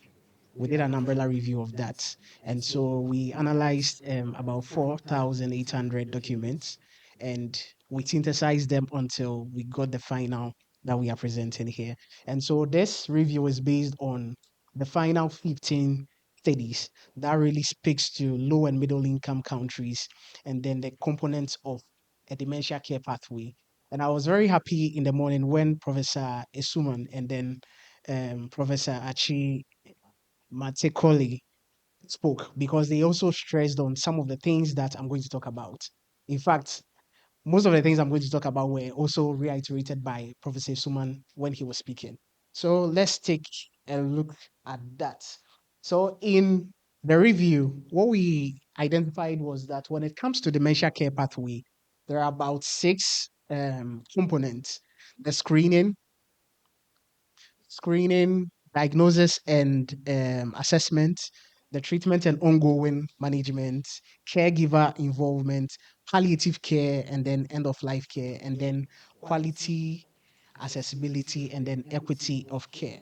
And so and then referral services. So I'm going to talk about each of them and some of the problems we saw in the review, and then some of the opportunities that we can also leverage for our context here. So when it comes to the screening components, the review revealed that routine screening is not existent in the primary care setting in most of the low and middle income countries that was captured by the studies. So we know that in Ghana now we have the primary healthcare policy, which was recently passed. We also have the CHIPS compound um, initiative and other primary healthcare system. It's supposed to help us to detect illnesses early and be able to start treatment too early. Unfortunately, like other LMICs, it's we don't have that integrated yet. So it's like it's in silos. And we also realize that when it comes to the screening again, the tools that are used for the screening, which I think Professor Isuman was the one who talked about that, they are heavily reliant on Western context. They are not really designed for our specific context. You know that the way we interpret things in Ghana and other low and middle income countries are not the same as the high income countries. It can never be the same. We have a specific context and things that influence us. And so it means that if we need to have a screening aspect of our dementia care pathway, then it means every screening tool that we have must be tailored to our context. It must be one that can resonate with our people, our clinicians, our family caregivers, and then the persons living with dementia. And like I said, linguistic diversity. So again, back to Professor Isuman's presentation, where he talked about the Mocha being translated to Chi and Denga. I was really happy to hear that. Those are the things that we are looking for in a robust pathway care pathway for Ghana. they need to be linguistically aligned with what we do. So if so here linguistically aligned doesn't just come with just the language, even inclusivity. What about people living with dementia who have speech impairment, who are visually impaired? How do we capture that? So these are things that we should start thinking about as we enter into the co-creation session. So, like I said, there are opportunities for us to leverage. We can look at community tools that are picture based or touch on functional daily living issues. And that was highly iterated by Professor Suman. So, I'll not go too much on that. Then comes the second component, diagnosis and then assessment. And so we also realized from the review that across low and middle income countries, including Ghana, diagnosis for dementia is prolonged. We don't catch that early at all. It is always quite late. And then we also realize that it's costly and then it is highly inequitable, which means that if you are from a poor background or for a marginalized background, you are most likely not to have an early diagnosis of dementia. And like we said, because it's very prolonged, we end up doing most of the diagnosis at the tertiary or secondary level of healthcare. But most people would have their first point of contact being the primary healthcare. So it comes back to the issue of primary healthcare and the integration of such services. Yeah. And so here again, in the midst of this problem, there is an opportunity. And the opportunity here is to use automated digital tools. We can also leverage on tele diagnostic consultations, like what we are having today. We are having a workshop. We have people in the UK and elsewhere who are not able to be here presently, but they are contributing. These are some of the routes that we can also leverage to push for an early diagnosis and assessment in our care pathway. Then comes one of the most important aspects, referrals. Referrals. If I am a person living with dementia, my family caregiver is able to spot some of the symptoms and then brings me to the hospital, to the primary healthcare level. What do we do there? If we don't have clear referral guidelines, how then would a clinician be able to know what to do next? And we know what is happening in the country recently. If you don't take care and you cause someone to die, you might be taken on. And so these are things that don't only happen in Ghana. We realize that it's across most low and middle income countries. The referral pathway is highly, highly, highly fragmented. And this is because we have poor funding streams for said healthcare, and then community healthcare workers are not really developed so much across the low and middle income countries. And then, like I said, protocols are almost non existent for these things. And so, without such clear guidelines, then it means that we cannot have efficient referrals between the different levels of healthcare that we have in our country and also across the healthcare system in low and middle income countries. And so here again, too, there is an opportunity for us to do things better. So it means that when we are developing a care pathway for Ghana, like any other low and middle income country, we should be prioritizing effective care coordination. And one of the things we saw in the review was that for some countries where, for the high income countries where some of these things have been done well, they have what they call the link worker. So they link the person living with dementia to the ongoing management processes. Because once the person comes to the hospital and has been diagnosed, the chances are that if the person is not motivated or the family caregiver is not proactive enough, they might not go through the entire continuum of care. And so you need a care link person, someone who will be there to draw their attention all their time, to link them to the various health services. So this is one thing that we can also leverage on if we are considering our system. And then comes the issue of treatment and the ongoing management component. So here again, to like I said, we in our context as low and middle income countries, out of pocket payment is high for dementia. I'm not sure the health insurance scheme for Ghana covers that. And currently, we know that we have the Mahama Care, we're supposed to cover NCDs. Perhaps that might solve this issue, but as it stands now, we don't know whether it's going to do that. And so these are things that are not only in Ghana, but it cuts across LMICs. And then, like I said, we have limited structured implementation of these things. We don't have enough specialists for dementia. Like Prof said earlier on, even with dementia, there are different types. And so we need a lot of the expertise, like specialists, clinicians who will be able to champion that for us. So these are things that we also need to take special look at. And then comes the caregiver involvement component. You cannot do dementia care pathway without the caregiver. You don't sleep in the same house with the person living with dementia. It's the caregiver who do most of these things. And so they play a critical role in our care pathway. But what we've realized from our own study, like Precious said, and also from the review, they are overly stressed. They are burnt out. And some of them still do not really understand dementia because they don't really receive enough training or caregiver counseling. And so these are things that are impeding their effectiveness. And then there are the issues of stigma, which also plays a role there. And so it's a whole lot of challenging times for caregivers.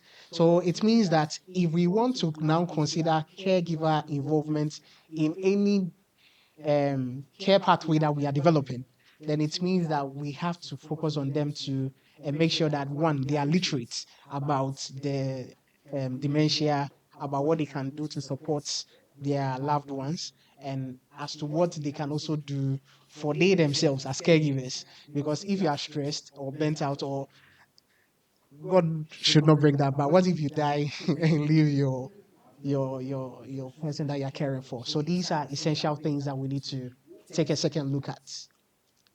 And then comes another part. This is one aspect that I'm very biased because for my master's, I focus on palliative care and the integration of palliative care for cancer management.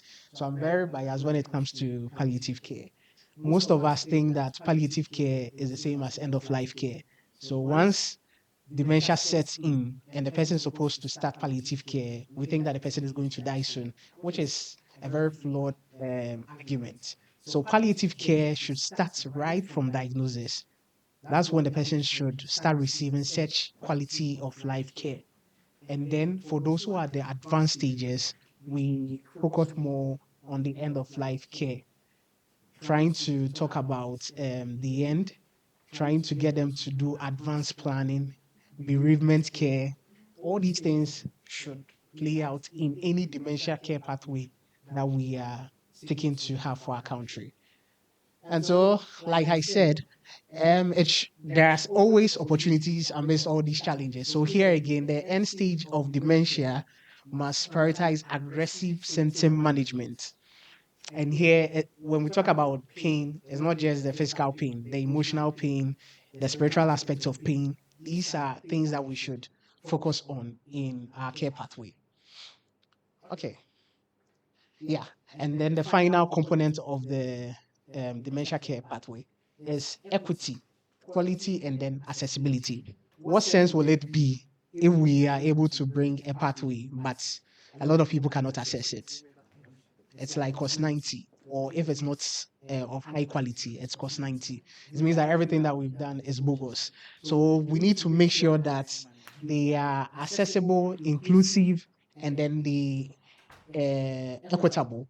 And so people from, because this review was on low and middle income countries and not specifically on Ghana, you see that the findings are that individuals from ethnic minority groups.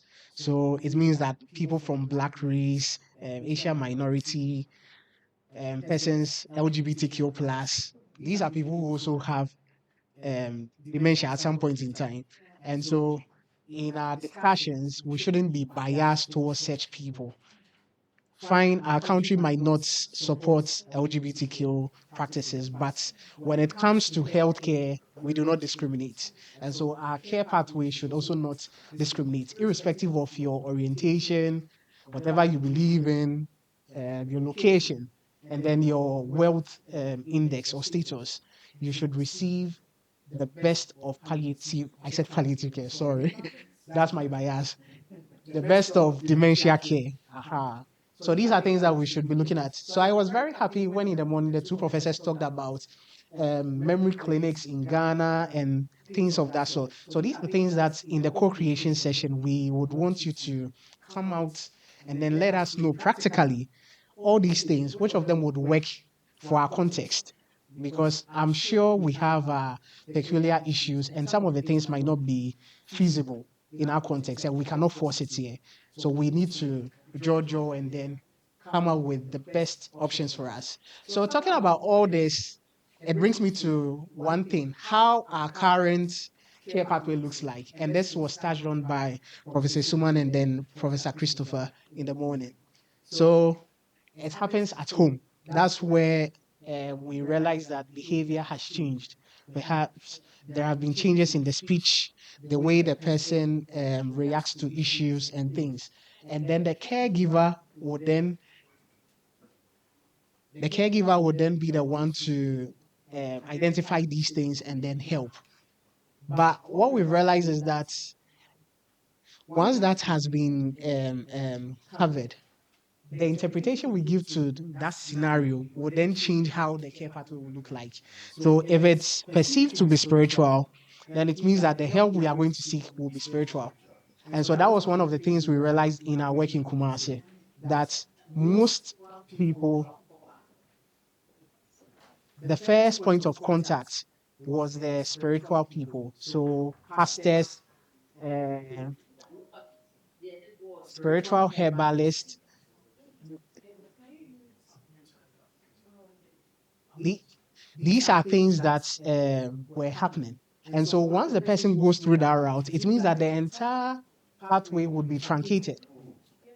It will be truncated because now I believe that it's a spiritual problem. So I will no longer go to the health facility. By the time the person shows up at the health facility, it is too late. So these are things that we should be thinking about when we get into the co-creation. But when it is interpreted as a health problem, then it means the person is going to get to the health facility. And that's where the journey would then start. But over there at the health facility too, there are challenges. Like I said, there are no clear guidelines as to how things should be done.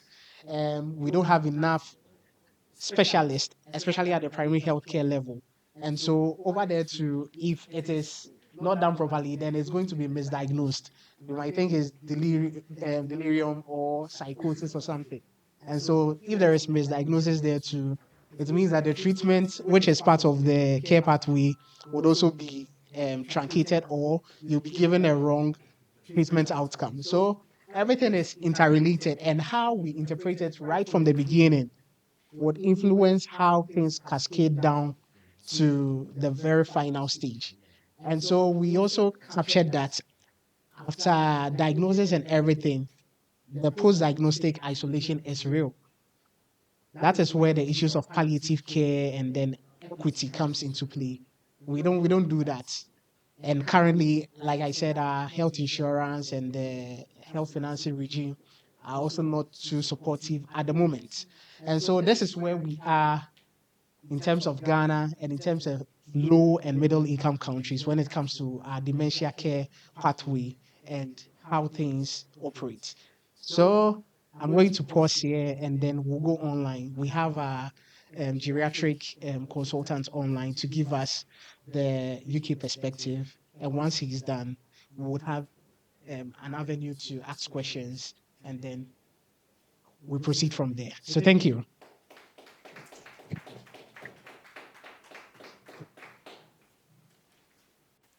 So any question or contribution, I'll bring the mic to you.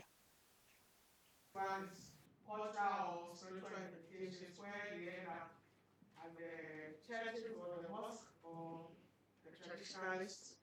I think then it is very important that in terms of education and empowerment, we bring on board the religious organizations, pastors, the imams, and the traditionalists who will be well trained in this area, so that even when our members come to them, they will be able to acknowledge or appreciate that these are dementia cases which needs to be referred to the primary health caregiver, so that we are able to give a clear pathway to calm down or to reduce the risk of dementia as the cases will have to get to the West. Thank you. Thank you very much. Like my dear sister has said, I'll emphasize the area of those who are Christians. Reverend ministers are here, and you know, Christianity, we believe in miracles and prayer. So when ministers happen to see people with these symptoms, many of them believe that with the power of Jesus Christ, those people will be healed. And the other side of it is church members are accused of epilepsy. So such people mostly are not giving much attention, but rather ours is to pray for them to be healed. So I am seeing there should be collaboration, a strong one, because all what we have done, I haven't seen any collaboration with the faith, seriously, faith practitioners. But it will be very necessary because many people come to church. So if the ministers involved are also giving this training, until I came to this aging center, I also supported this view because presently I had to bury a dementia patient. But before that, I had also supported the idea that it was witchcraft until when I started studying about this thing. So some of these things you need to collaborate with the reverend ministers. Seriously. You see, we who come here now, we pay our fees before we study. But if some are mobilized that we've come to give training to reverend ministers, the church or an organizational time will give them this to come in their numbers, and we all get this, it will also help greatly. Yeah, in addition to what we are doing here. Thank you very much.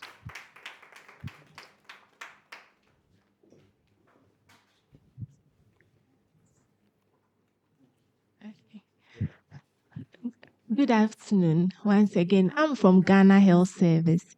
And I think earlier on in the presentation, very, very great and insightful presentations, it came up that there should be more collaboration with the Ghana Health Service. I don't know whether I should contribute now or wait during the discussions, because we also have more detailed approaches that work within our primary healthcare system, which is very similar to the NHS system that I would like to talk about, throw more light on. So for Ghana, as you rightly said, majority will go through the spiritual and traditional routes.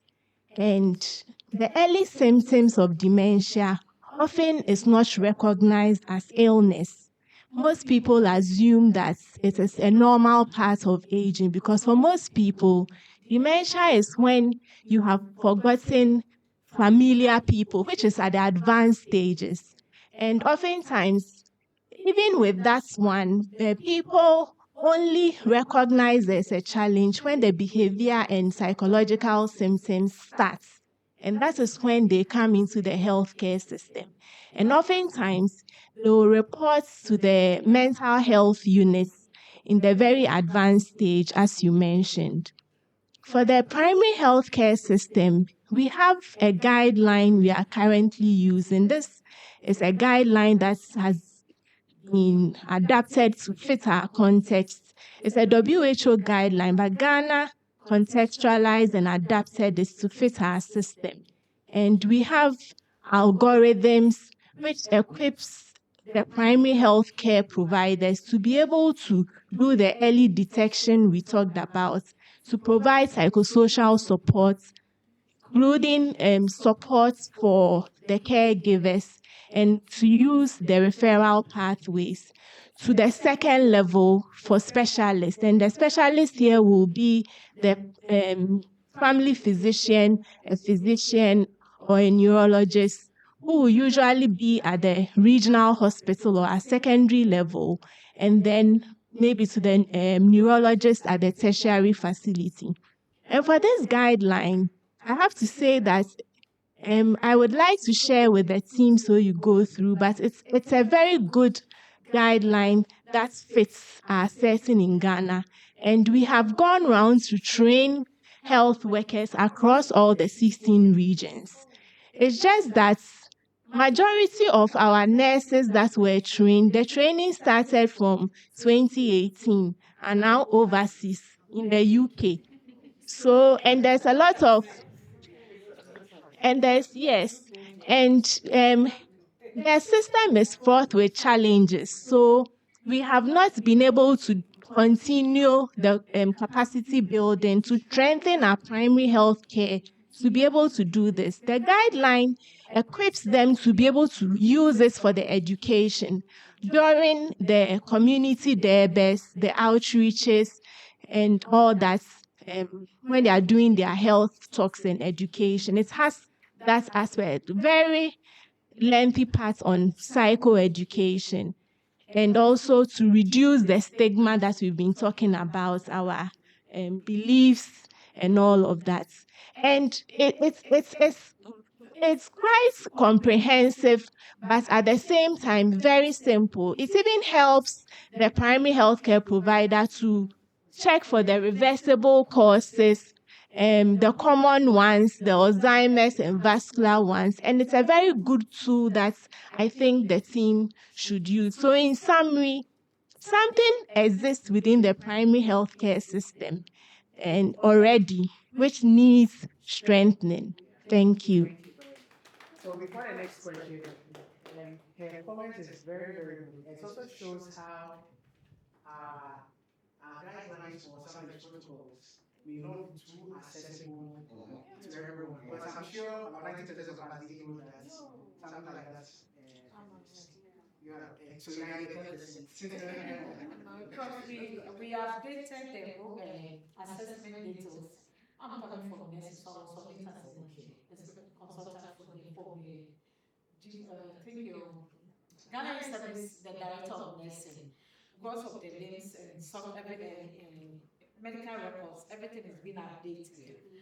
So for me, I support what she's saying.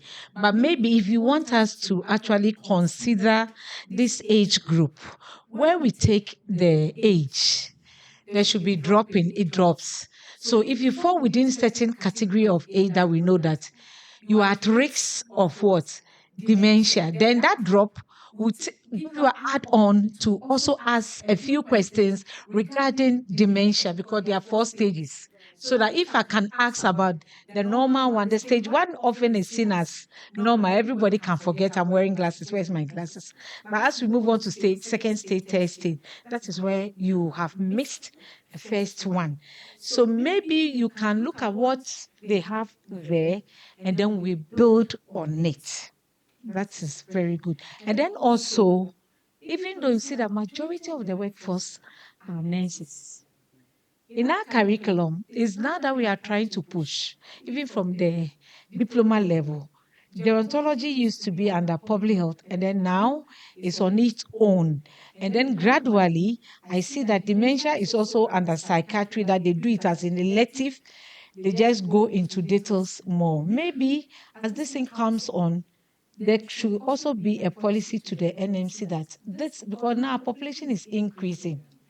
It's increasing. So we should get nurses prepared to understand this group of persons so that they also get involved. Because at the training level, if you don't get it, you say that the person should be given at the in-service level. No, you may not get it. Yeah.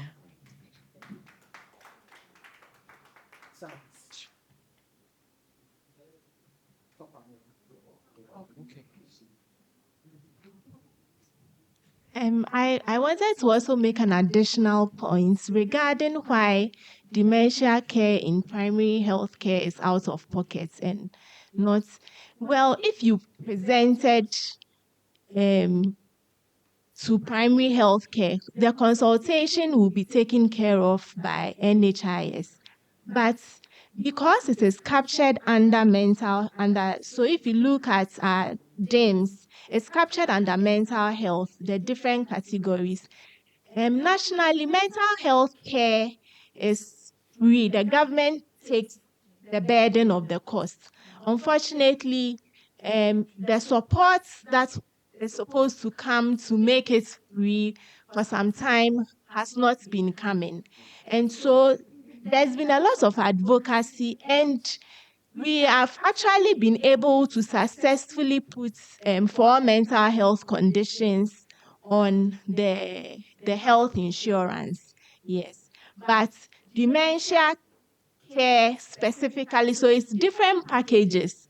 And I think that assuming we want to go forward with advocacy, we need to go through that route, because now it's not, we are not seeing it practically because of limited funding, but some 4 conditions have now been included into NHIS, and dementia has to be part of it.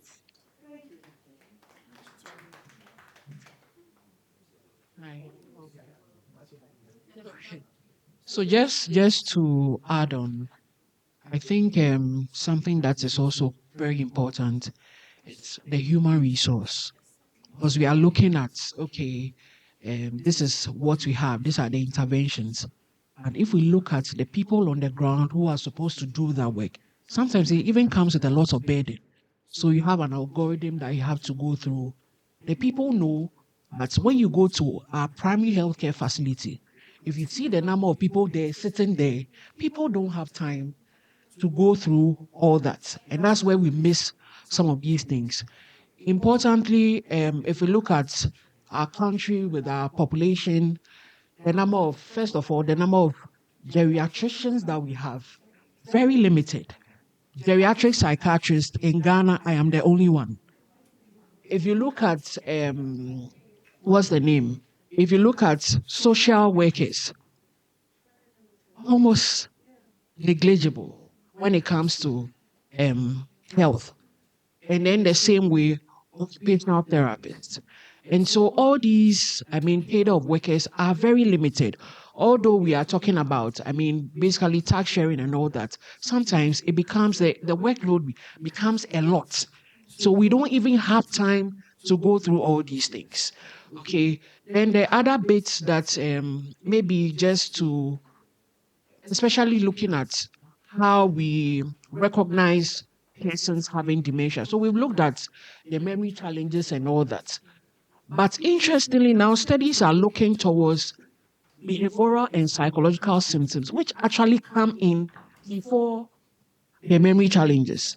So sometimes the fact that somebody is having a symptom like depression, anxiety, psychosis, it may actually be a prelude to cognitive impairment rather than like a primary psychiatric condition. So I think most of the time that's the other bits that we miss. And I think we talked about the misdiagnosis. So we may actually misdiagnose and say that they have a primary psychiatric condition. But personally, what I do is in my clinic, it doesn't matter the condition that you come in with, but I go ahead and assess for neuropsychiatric symptoms. And then if you have any of them, we follow you up for cognitive impairment so that at least we are able to pick them up, because not all the patients will come with memory challenges. Some of them will come in with anxiety, and that is the start of their cognitive impairment. Thank you. So please, what you just said, what would you say to your fellow clinicians? Because some people do have dementia, they go to hospitals, they say, so the person, by the time you realize, then the person becomes a witch or a wizard. Okay, so the capacity building is not just for those who are out of the health profession, but even amongst us. Every now and then, we do training and then retraining so that people are able to recognize this condition. But like I said, the reality on the ground is that sometimes the burden of care, like I said, if you enter a primary healthcare facility, the number of people who are sitting, and sometimes, even especially for Kolebu, there are times that you may have to cap the number of patients that you see in a day. because you have a lot of patients. But then if we are able to have that education, and like we are also talking about integrating mental health into primary health care, where they have this education, they can be able to pick up the challenges very early on, and then we can all manage. Okay, so for my colleagues, maybe what I'll say is that at least let's go the extra mile. Let's do our best, and then even as individuals, we also need to educate the public wherever that we find ourselves. Also educate the public. We've also mentioned the faith-based healers as a key players in this. If you are able to educate them, and then you see when your pastor directs you to go to the hospital, it carries a lot of weight. So if they know that, okay, this symptom, this is what it is, and then you come in, your pastor prays for you and then says, okay, I think you will need to be referred to this place because it's likely to be this, then the people are able to accept it. They all know that this thing is not stigmatizing after all. There's actually some intervention that we can give. So right from the start, we get that help, and I think that will help all of us. Thank you.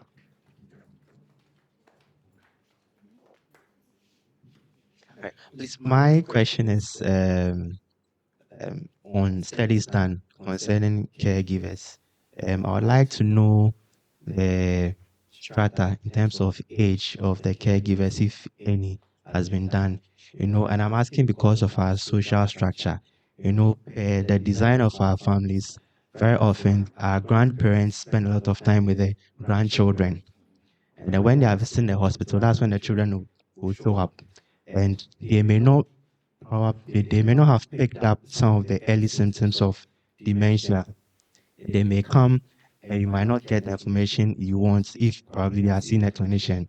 So I don't know how through studies we can get some information on the younger ones. I know there's issue of ethics, etc. How we can use our studies to get some information among that population as to how they can help in identifying early symptoms concerning our participants. Thank you.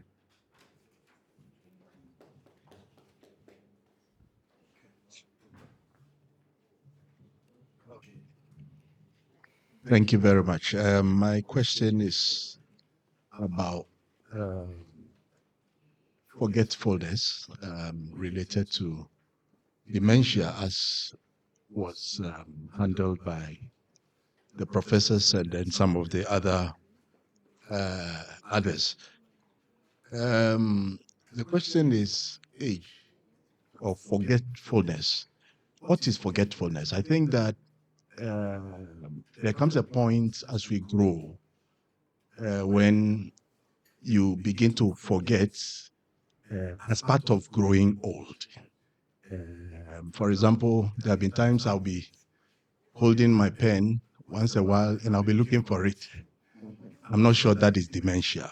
So how do you draw the dichotomy between age-related, normal age-related forgetfulness and that which has been caused by Alzheimer's, or dementia in that regard? Then number two, a quick one. In 1998, President Mandela said something. He says that when actually the National Day of Aging was being launched, he said a society that does not value its older people denies its roots and endangers its future. Let us strive to enhance their capacity to support themselves for as long as possible. And when they cannot do so anymore, then we take care of them. I think that we also have to take cognizance of this advice, because it's as if sometimes we rush into taking care of them just because they have retired, or just somebody comes into retirement, then we think we have to start taking care of them. And that's what Joshua said, that there are journalists on BBC, 82 years, still doing the work. That is because the system realized that they can still do the work. So they give them the enablement to continue taking care of themselves. If these same people were here, we'll be rushing into taking care of them. and force them psychologically to now start depending on us. And then I'm sure other symptoms come into play. So maybe we should also look at that. Thank you.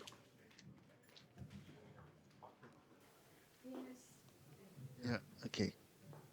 I'm Venance Day from Alzheimer's and Related Disorders Association of Ghana.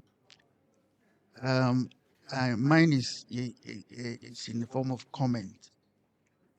In the first place, I want to thank the organizers of this workshop. It's something that we from the association saw as far back as 10, 12 years ago. And that it was when we started the organization. Our main aim was to, create health centers, daycare centers and so on in the country, support people who are living with the condition.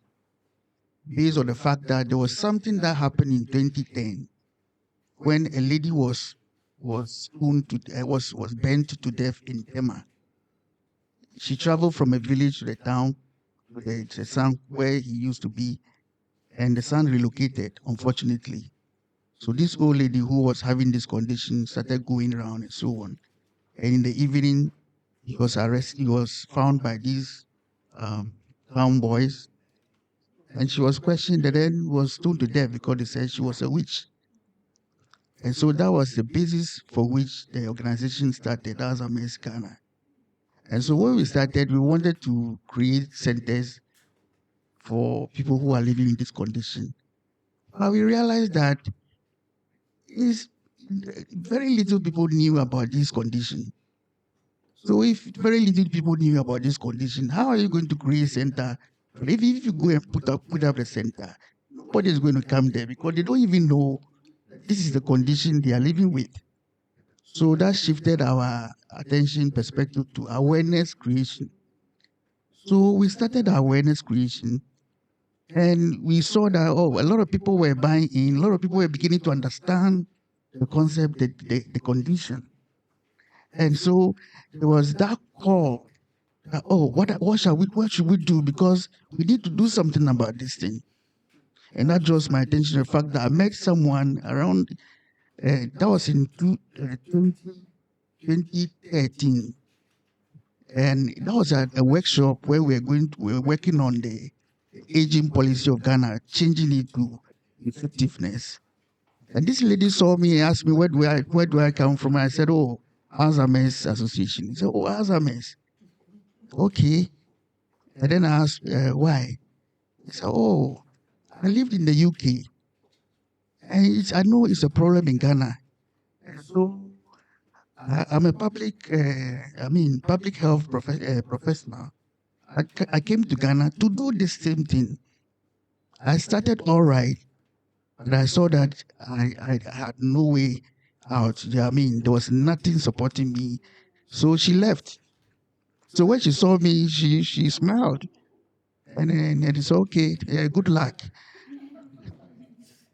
Surely, after that, I saw there was nothing supporting this particular area, dementia.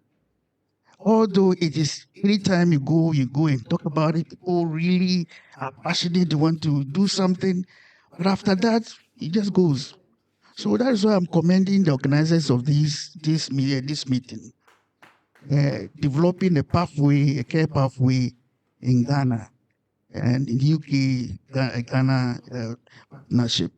It's a great effort. And I also saw along the line the researches that were being done and being, presented to us. Kudos to the guys who are in those departments and teams. Because research was another problem when we started. There was no research.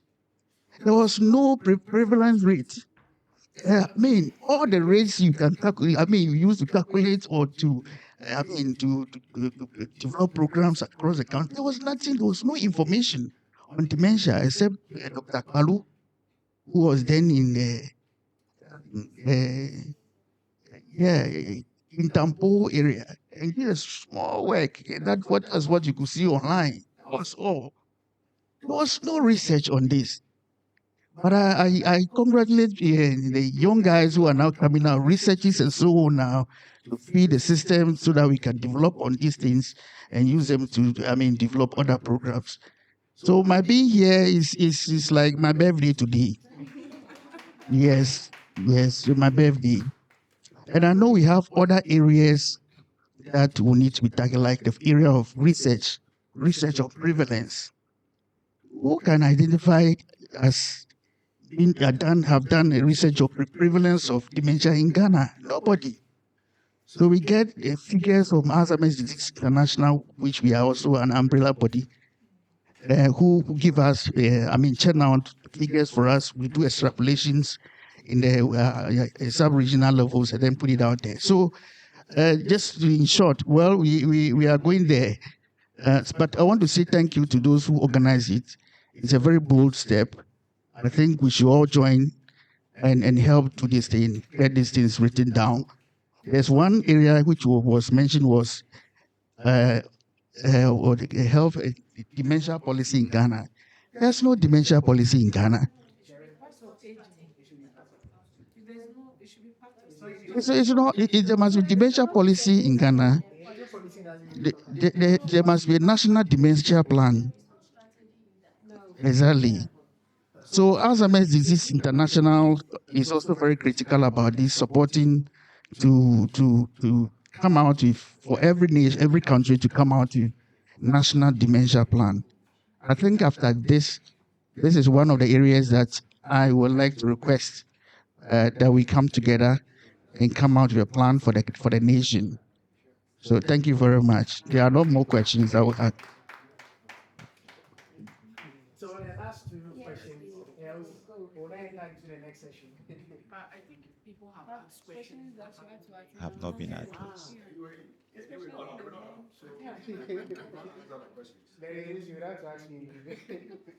All right, thank you very much. I'm in Council Redu from KNUST and Mental Health Authority. Some good questions have been asked, and I just want to throw some few contribution to it and comment as well. My dear brother here asked a very relevant question about the age structure of the caregivers. And it just sent my mind back to the fact that issues of stigma has to be addressed at the early ages. What are we doing? Even as a form of education, our dog from the nursing school spoke about the fact that dementia and these courses are treated even at the nursing schools, especially for the psychiatric students. And those who do general nurses, only a bit is being touched on. So we could just see the huge gap of stigma that we create. So you grow old with that kind of impression. And now we are telling you to unlearn all the things you learned when you were young. You were taught that anybody with forgetfulness is a witch because we are associated with it and we don't teach the children even at that age. And so you grow before we are not telling you that no, the person might be having a problem. So even as a way of awareness creation and a form of education, I think that we should go down to the roots. How children are being taught about infection prevention, diabetes, malaria, some of these issues that affect us in our old age.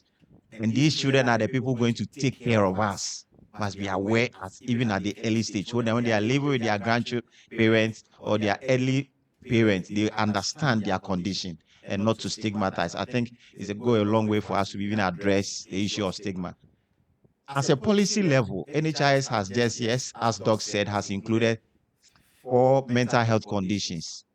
But we ask ourselves, we the adults that sat down to include these 4 major conditions, we did not include ourselves.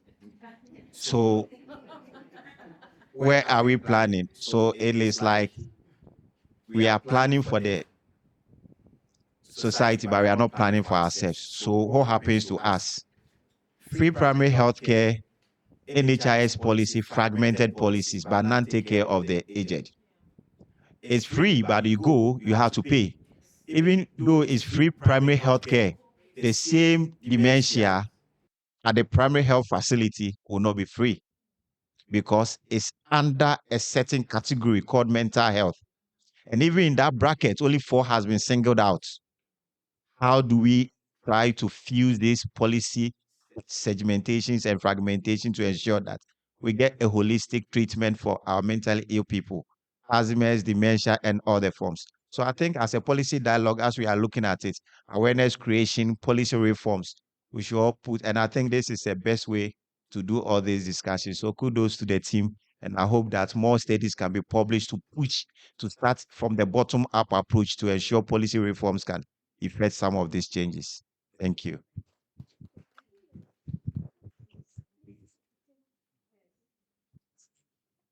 Yes, good afternoon, everyone.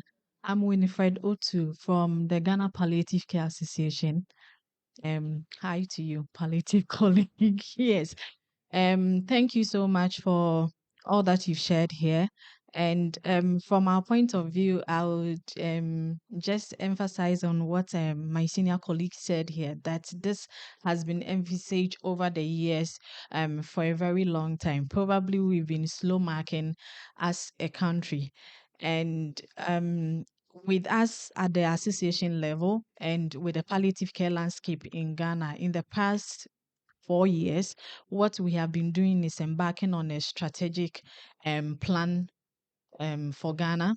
And because palliative care cuts across most disease trajectories, not just dementia, we do have dementia, mental health, geriatric, all those included in that strategic plan that we have embarked on with MOH. It's close to validation.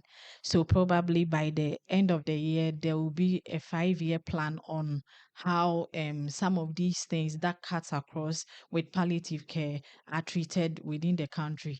In that scope, you see a lot about formal and informal caregivers. We decided to add the formal because we realized there was a need to make it clear that nursing was different from caregiving. And so the springing up of agencies is well welcome, but using of unemployed nurses in that space, we've observed is being harmful. One, nurses are trained for institutions and not homes. It's a very different dynamic when you get into somebody's home and the kind of care they need there, though it might not be that professional, that level up to nursing, is still very special in its way. And you need to learn how to do it in that very field. And so in the same policy, you see that we are proposing that MOH critically looks at embracing caregiving, formal caregiving as a source of employment in Ghana. Once we do that, then we will be able to recognize the informal ones because there will be a category where even if you cannot read, you can go and learn how to care for your person that needs care and then be certified with something small so that in future, if NHIA and the other health finance mechanisms will open up, they'll be able to absorb and say, for your time in the house, this is what we are paying you. It happens in the US, so it can happen in Ghana too. So there are some movements going on there, and we share more as we go along.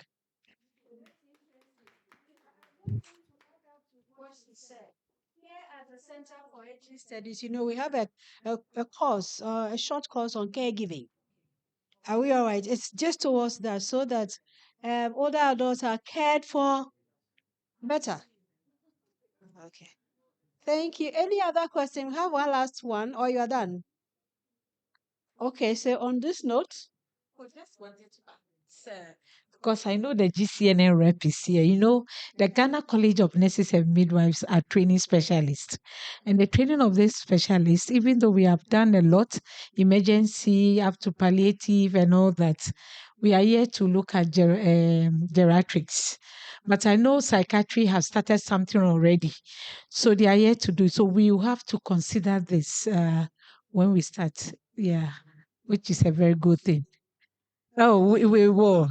Because the specialist actually helps the few geriatrics to take care of this because they do the assessment, they do the sorting and everything so that they can easily identify them and then hand them over to the doctors so that we can continue care. So let's hope.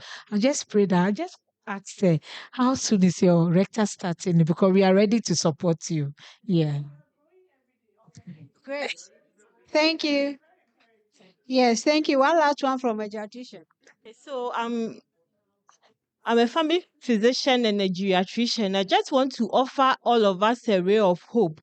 My colleague who is the psychiatric geriatric psychiatrist talked about the inadequate human resource that we have. But from the doctor's perspective, I just want to offer a ray of hope here that family medicine actually recognizes geriatrics as a subspecialty, and we recognize dementia as one of the important geriatric syndromes that is facing our aging population. And so we have already started taking steps in improving the knowledge of our doctors in taking care of our older adults. So right from medical school, we do have a class for the medical students in their final year. We introduce them to geriatrics and we talk about dementia. And then in our family medicine residency training, we also emphasize a lot on geriatric care. And we actually have a whole module that looks at some of the subspecialties in family medicine, and geriatrics is one key subspecialty that we talk about. And so our family physicians are coming out with some basic knowledge in geriatrics and how to take care of older adults who have dementia. And at the college level, we do have geriatricians who will be coming out. There are two of us who are already out. Professor Suman mentioned that hopefully by September, another one will be coming out. And there are quite a number of us in training. And so if you are looking forward as to how to provide great care or quality care to our aging population, so far as dementia is concerned, we do have a ray of hope in terms of the prescribers that are available. So thank you. Shall I say that thank you all very much for those insightful contributions. I now hand over to Joshua. Okay, so thank you again. We'll be going for break soon, but as we wait for her to confirm that, please, can we all go through the survey? It's about the dementia care pathway. So there are a series of questions over there, and thankfully they are liquid scale. So from 1 to 5, you show us your level of agreement to each of the questions there. So you can scan it to get the questions on your phone. Yeah. In case you need any assistance with scanning to get it to, any of us can help you out. Bragging about, and then Huddersfield. And my family director says that let's show him that we too we have something. So he left and went and brought to me 2 books. One is edited by himself. I mean the two keynote speakers, Prof. Matikoli himself and Prof. Chisma. And that one is Contemporary Issues in Aging in Ghana, a multidisciplinary approach. Second one is the only journal on aging in West Africa. Am I right? There's no journal on aging in West Africa. Our center is the only center with a journal on aging. So African Journal of Aging Studies. So on behalf of the founding director, the board, and my colleague Dovi and the staff at the Center for Aging Studies, and all our PhD students who are here. Can I see you and the PhD students? We are handing this over to you and Joshua. Yes. All right. Mama and Kwambrem. Very good. Can I have ask one thing? I know you're a reverend minister, so can you pray for me? Thank you. I'll pray for you. So let's pray for Precious. So Father, we thank you for the life of Precious and his team. Thank you for all the effort he's making in adding value to human life, especially for vulnerable persons like older persons. Thank you for all the efforts the flight, the movement, the errands, the organizations, the linkages, the connections, and all of those things, just to bring meaning to older persons. As we lay our hands on him, we pray for wisdom, knowledge. We pray for an open door. We pray that all his efforts will succeed. And we are praying that this collaboration will see the light of day, particularly about funding, so we can take this to the next level. Now we breathe on you grace, and we ask that you have good health and the energy it takes to do what God has asked you to do. Be blessed beyond measure. In Jesus' name, amen. All right. Thank you so much. We really appreciate the gifts from all of you. Thank you so much. I'll make sure I read it and you hear from me about this. Thank you. Thank you.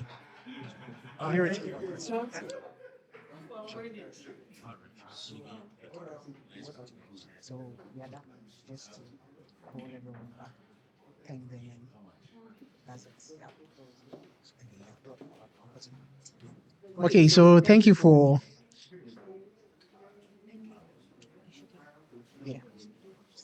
yeah for the participation. I saw that I was in this group. We enjoyed ourselves there, and I saw this group too also enjoying themselves. So that's what I will do. I'll allow two people from each group to just give us a summary. One. Okay, so one here, to give us a summary of what they discussed in their group and the way forward that we call it a day. So any volunteers from our group and the other group?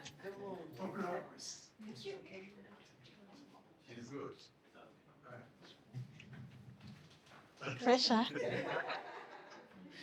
Okay, so first we started from dementia diagnosis in the setting where we are, and whether or not it was easily, how many times do we see it? And per the discussion, we realize that though we see signs of it, and we probably speculate and we think around it per our expertise that some people may have dementia, the experts to definitely say and diagnose and make it a fact are not many. And so it is always left at that setting. I also remember we looked at the referral pathways. When we suspect, is there a clear way that we can move and escalate the issue for solution? There isn't really that much of it. We actually delve into the whole health system and how our referral pathways have been crushed. It is not the best at the moment. Anybody can just get up from anywhere and then be at any spot at any time. And so we are not respecting the protocol that we have set up for ourselves. And it looks like if we could structure it well, then we could get a good pathway for every disease condition, including dementia. We spoke largely about caregivers in our group and other people that are non-specialists. Can they be respected for who they are? Can they be included in the team? Can they be upgraded so that with time they actually get certified and accredited for what they are doing? Because one person cannot do the job, it takes a whole community. Then we went into community services. We spoke about how we can utilize the systems that are already existing, like the social workers, community health nurses, community volunteers, and the rest. We went to the extent of talking about religious bodies and churches and the prayer camps, and we thought that putting the mosques and all the religious bodies, and we thought that if we train them and inculcate them in the system, probably learning lessons from the TBN and then the maternal health that we used to have some years back. With time, we can utilize all these portals, and then it will be easier to diagnose, it will be easier to detect that there is some elderly abuse going on somewhere, somebody needs help in this way or the other, and the system might be better. Did I miss something? Yeah, media. Yes, we have. Yes, so we re-emphasize that bringing it down to the local languages is very important, and utilizing the media portals. Social media has become very effective. We spoke about your boy Jokum Francis and the impact he's making, and we acknowledge that if we could put our technical terms into very simple language and dive it down to the understanding of the general public, it won't look too strange to them any longer. Thank you. Thank you. So for the other group, Samuel. So who is volunteering for us? Okay, so this would be like a real summary. Anyway, so we talked about how we are going to integrate dementia care, how we are just going to generally integrate into the like dementia care. We made a suggestion that we would actually like piggyback on existing structures that is already in place, and then add or modify them to suit like the way we want it to run. We also talked a bit about like the challenges that we face in the referral system. Some included like the distance in which patients travel from their locations to the tertiary facilities. But we also discussed times where the referral system was advantageous, and that we wanted to actually take advantage of that. Hold on 1 minute.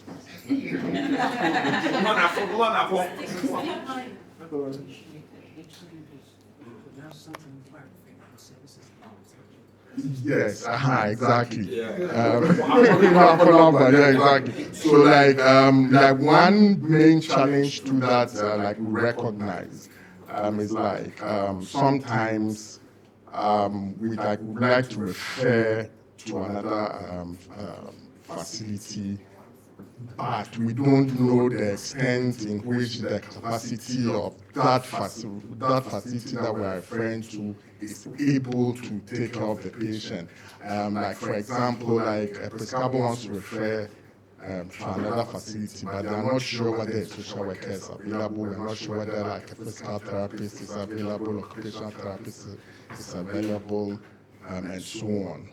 And then we also touched about, I'm trying to remember the last bit. Sorry.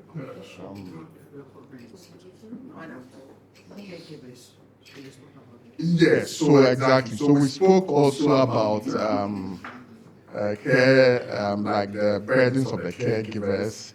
And then we talked about some of the challenges that like a caregiver would face.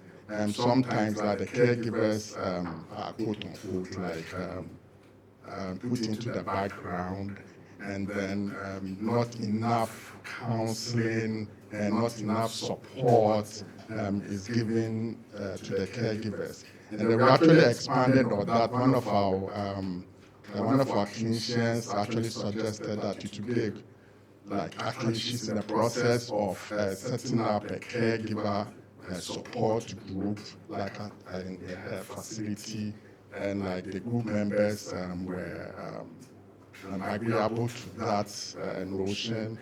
But we also said it would also be a good idea to liaise with existing private organizations and NGOs which are already doing that. I mean, they are on the field, they are in the grassroots, like they know like the connections, connections and stuff. So it would be a good idea that like something like a caregiver support would be like we liaise with some of these like NGOs and so on, like dementia care and so on. And then, trying to think of the last bit.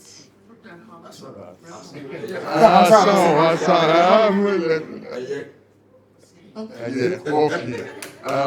Yeah, some said yes.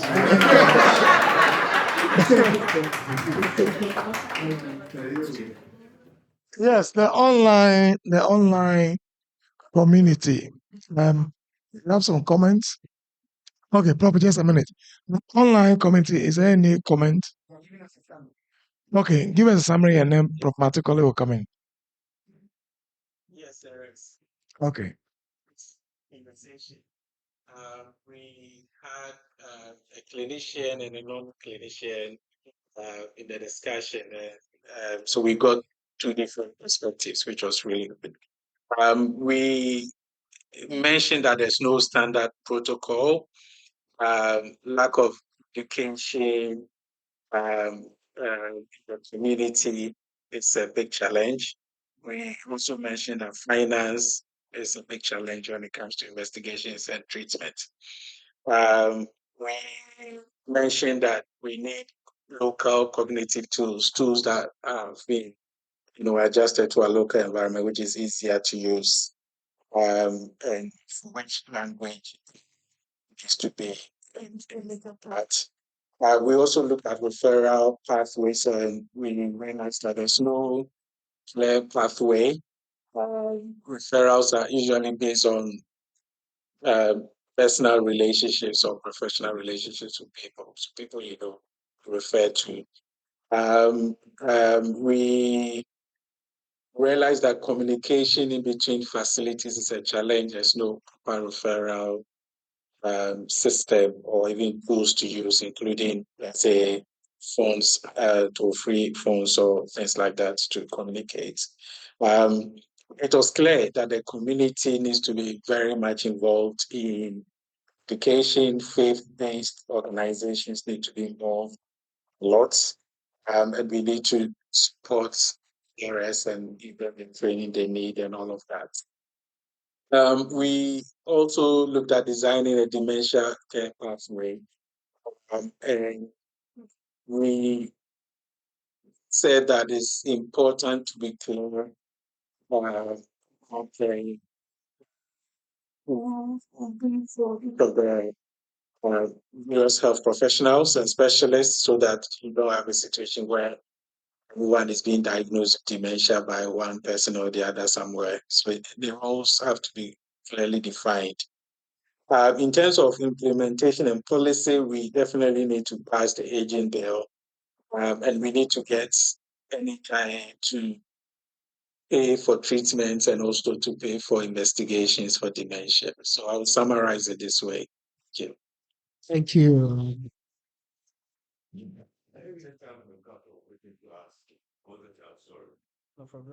I just have a question, a couple of questions. The first question is whether you discuss about setting up of daycare centers across the whole of the country, not just in Amendum. In other words, there's a regional health center, also communities, day centers. Do you talk about that? Because that is important. This is a reality. I just always want us to look at that. So day centers across the Ghana, as I talked about, because that's a reality. I think that's one thing that is important for us to talk about. Because we know from our little experience that it does help. By the way, you don't get dementia patient per se.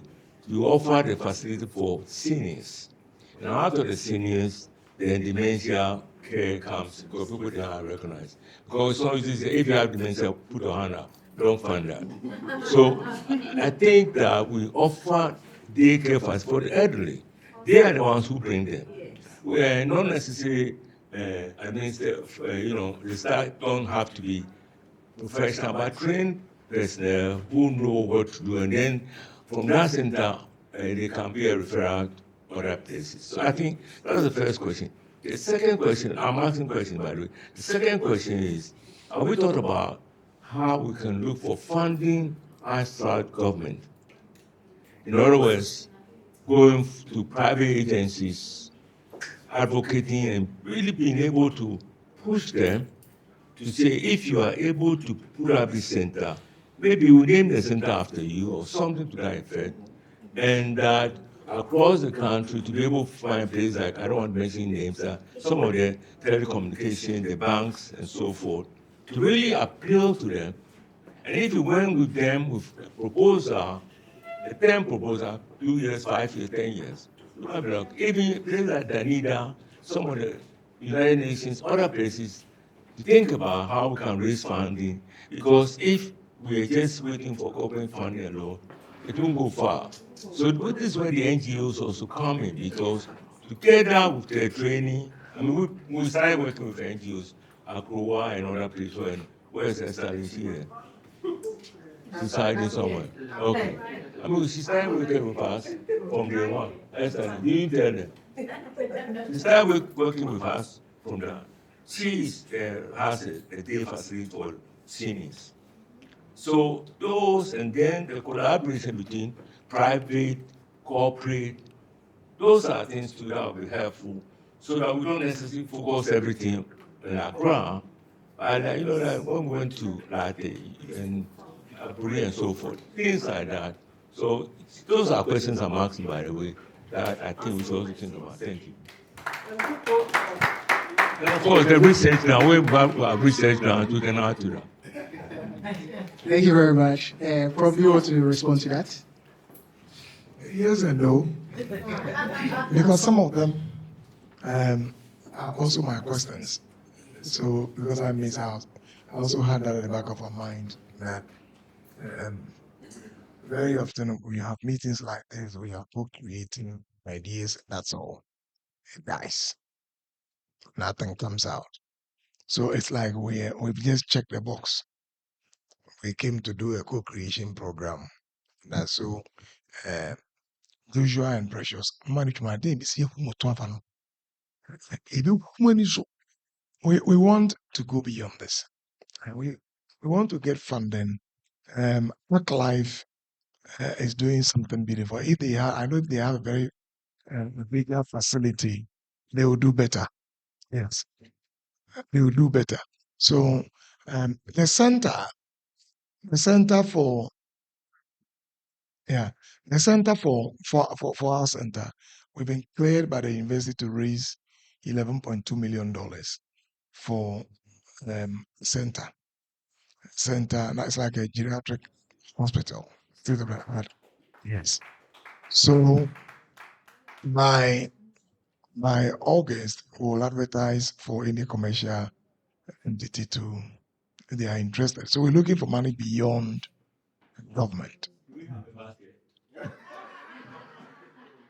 That's a good one there. And because there is our 10th anniversary celebration this whole year, from next month, August, we will start picking up the fundraising for that center very much serious. So that's a very good point that was made. It shouldn't be an idea wonder. We just discuss and we are gone.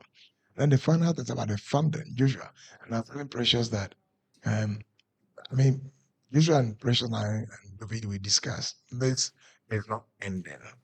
There's a first step towards looking for funding in this area. I mean, just a week ago, not 3 weeks ago, I saw WHO put up an invitation for expert on aging in Africa.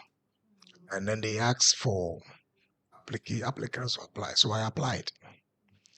Miss Ma applied. But I think that the issue is coming up.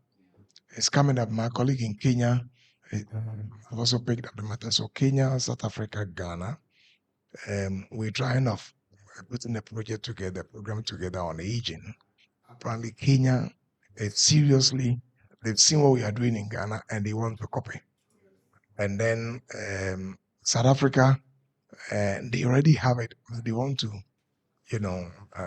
widen it. So when they saw that Ghana has it within the West Africa region, we have a center like that. And they were even surprised that we have PhD. I mean, like they couldn't believe it. We have PhD, we have MPhil, we have MA in the area. I said, Joseph, you've gone 10 steps ahead of even South Africa and Kenya. So there's a lot to be done, and just I'm hoping that after this we're able to put them all together. So yeah, Prof, thanks for those final questions. All right. So thank you very much, Prof. And thank you to everyone who was able to attend today. I think that today has been really, really, really insightful. We've seen a lot. There are challenges with our dementia care pathway, but there are opportunities that if we work very hard, we can leverage and have something better for our country. So on this note, this is me saying thank you to everyone. And it's also me telling you that we've closed.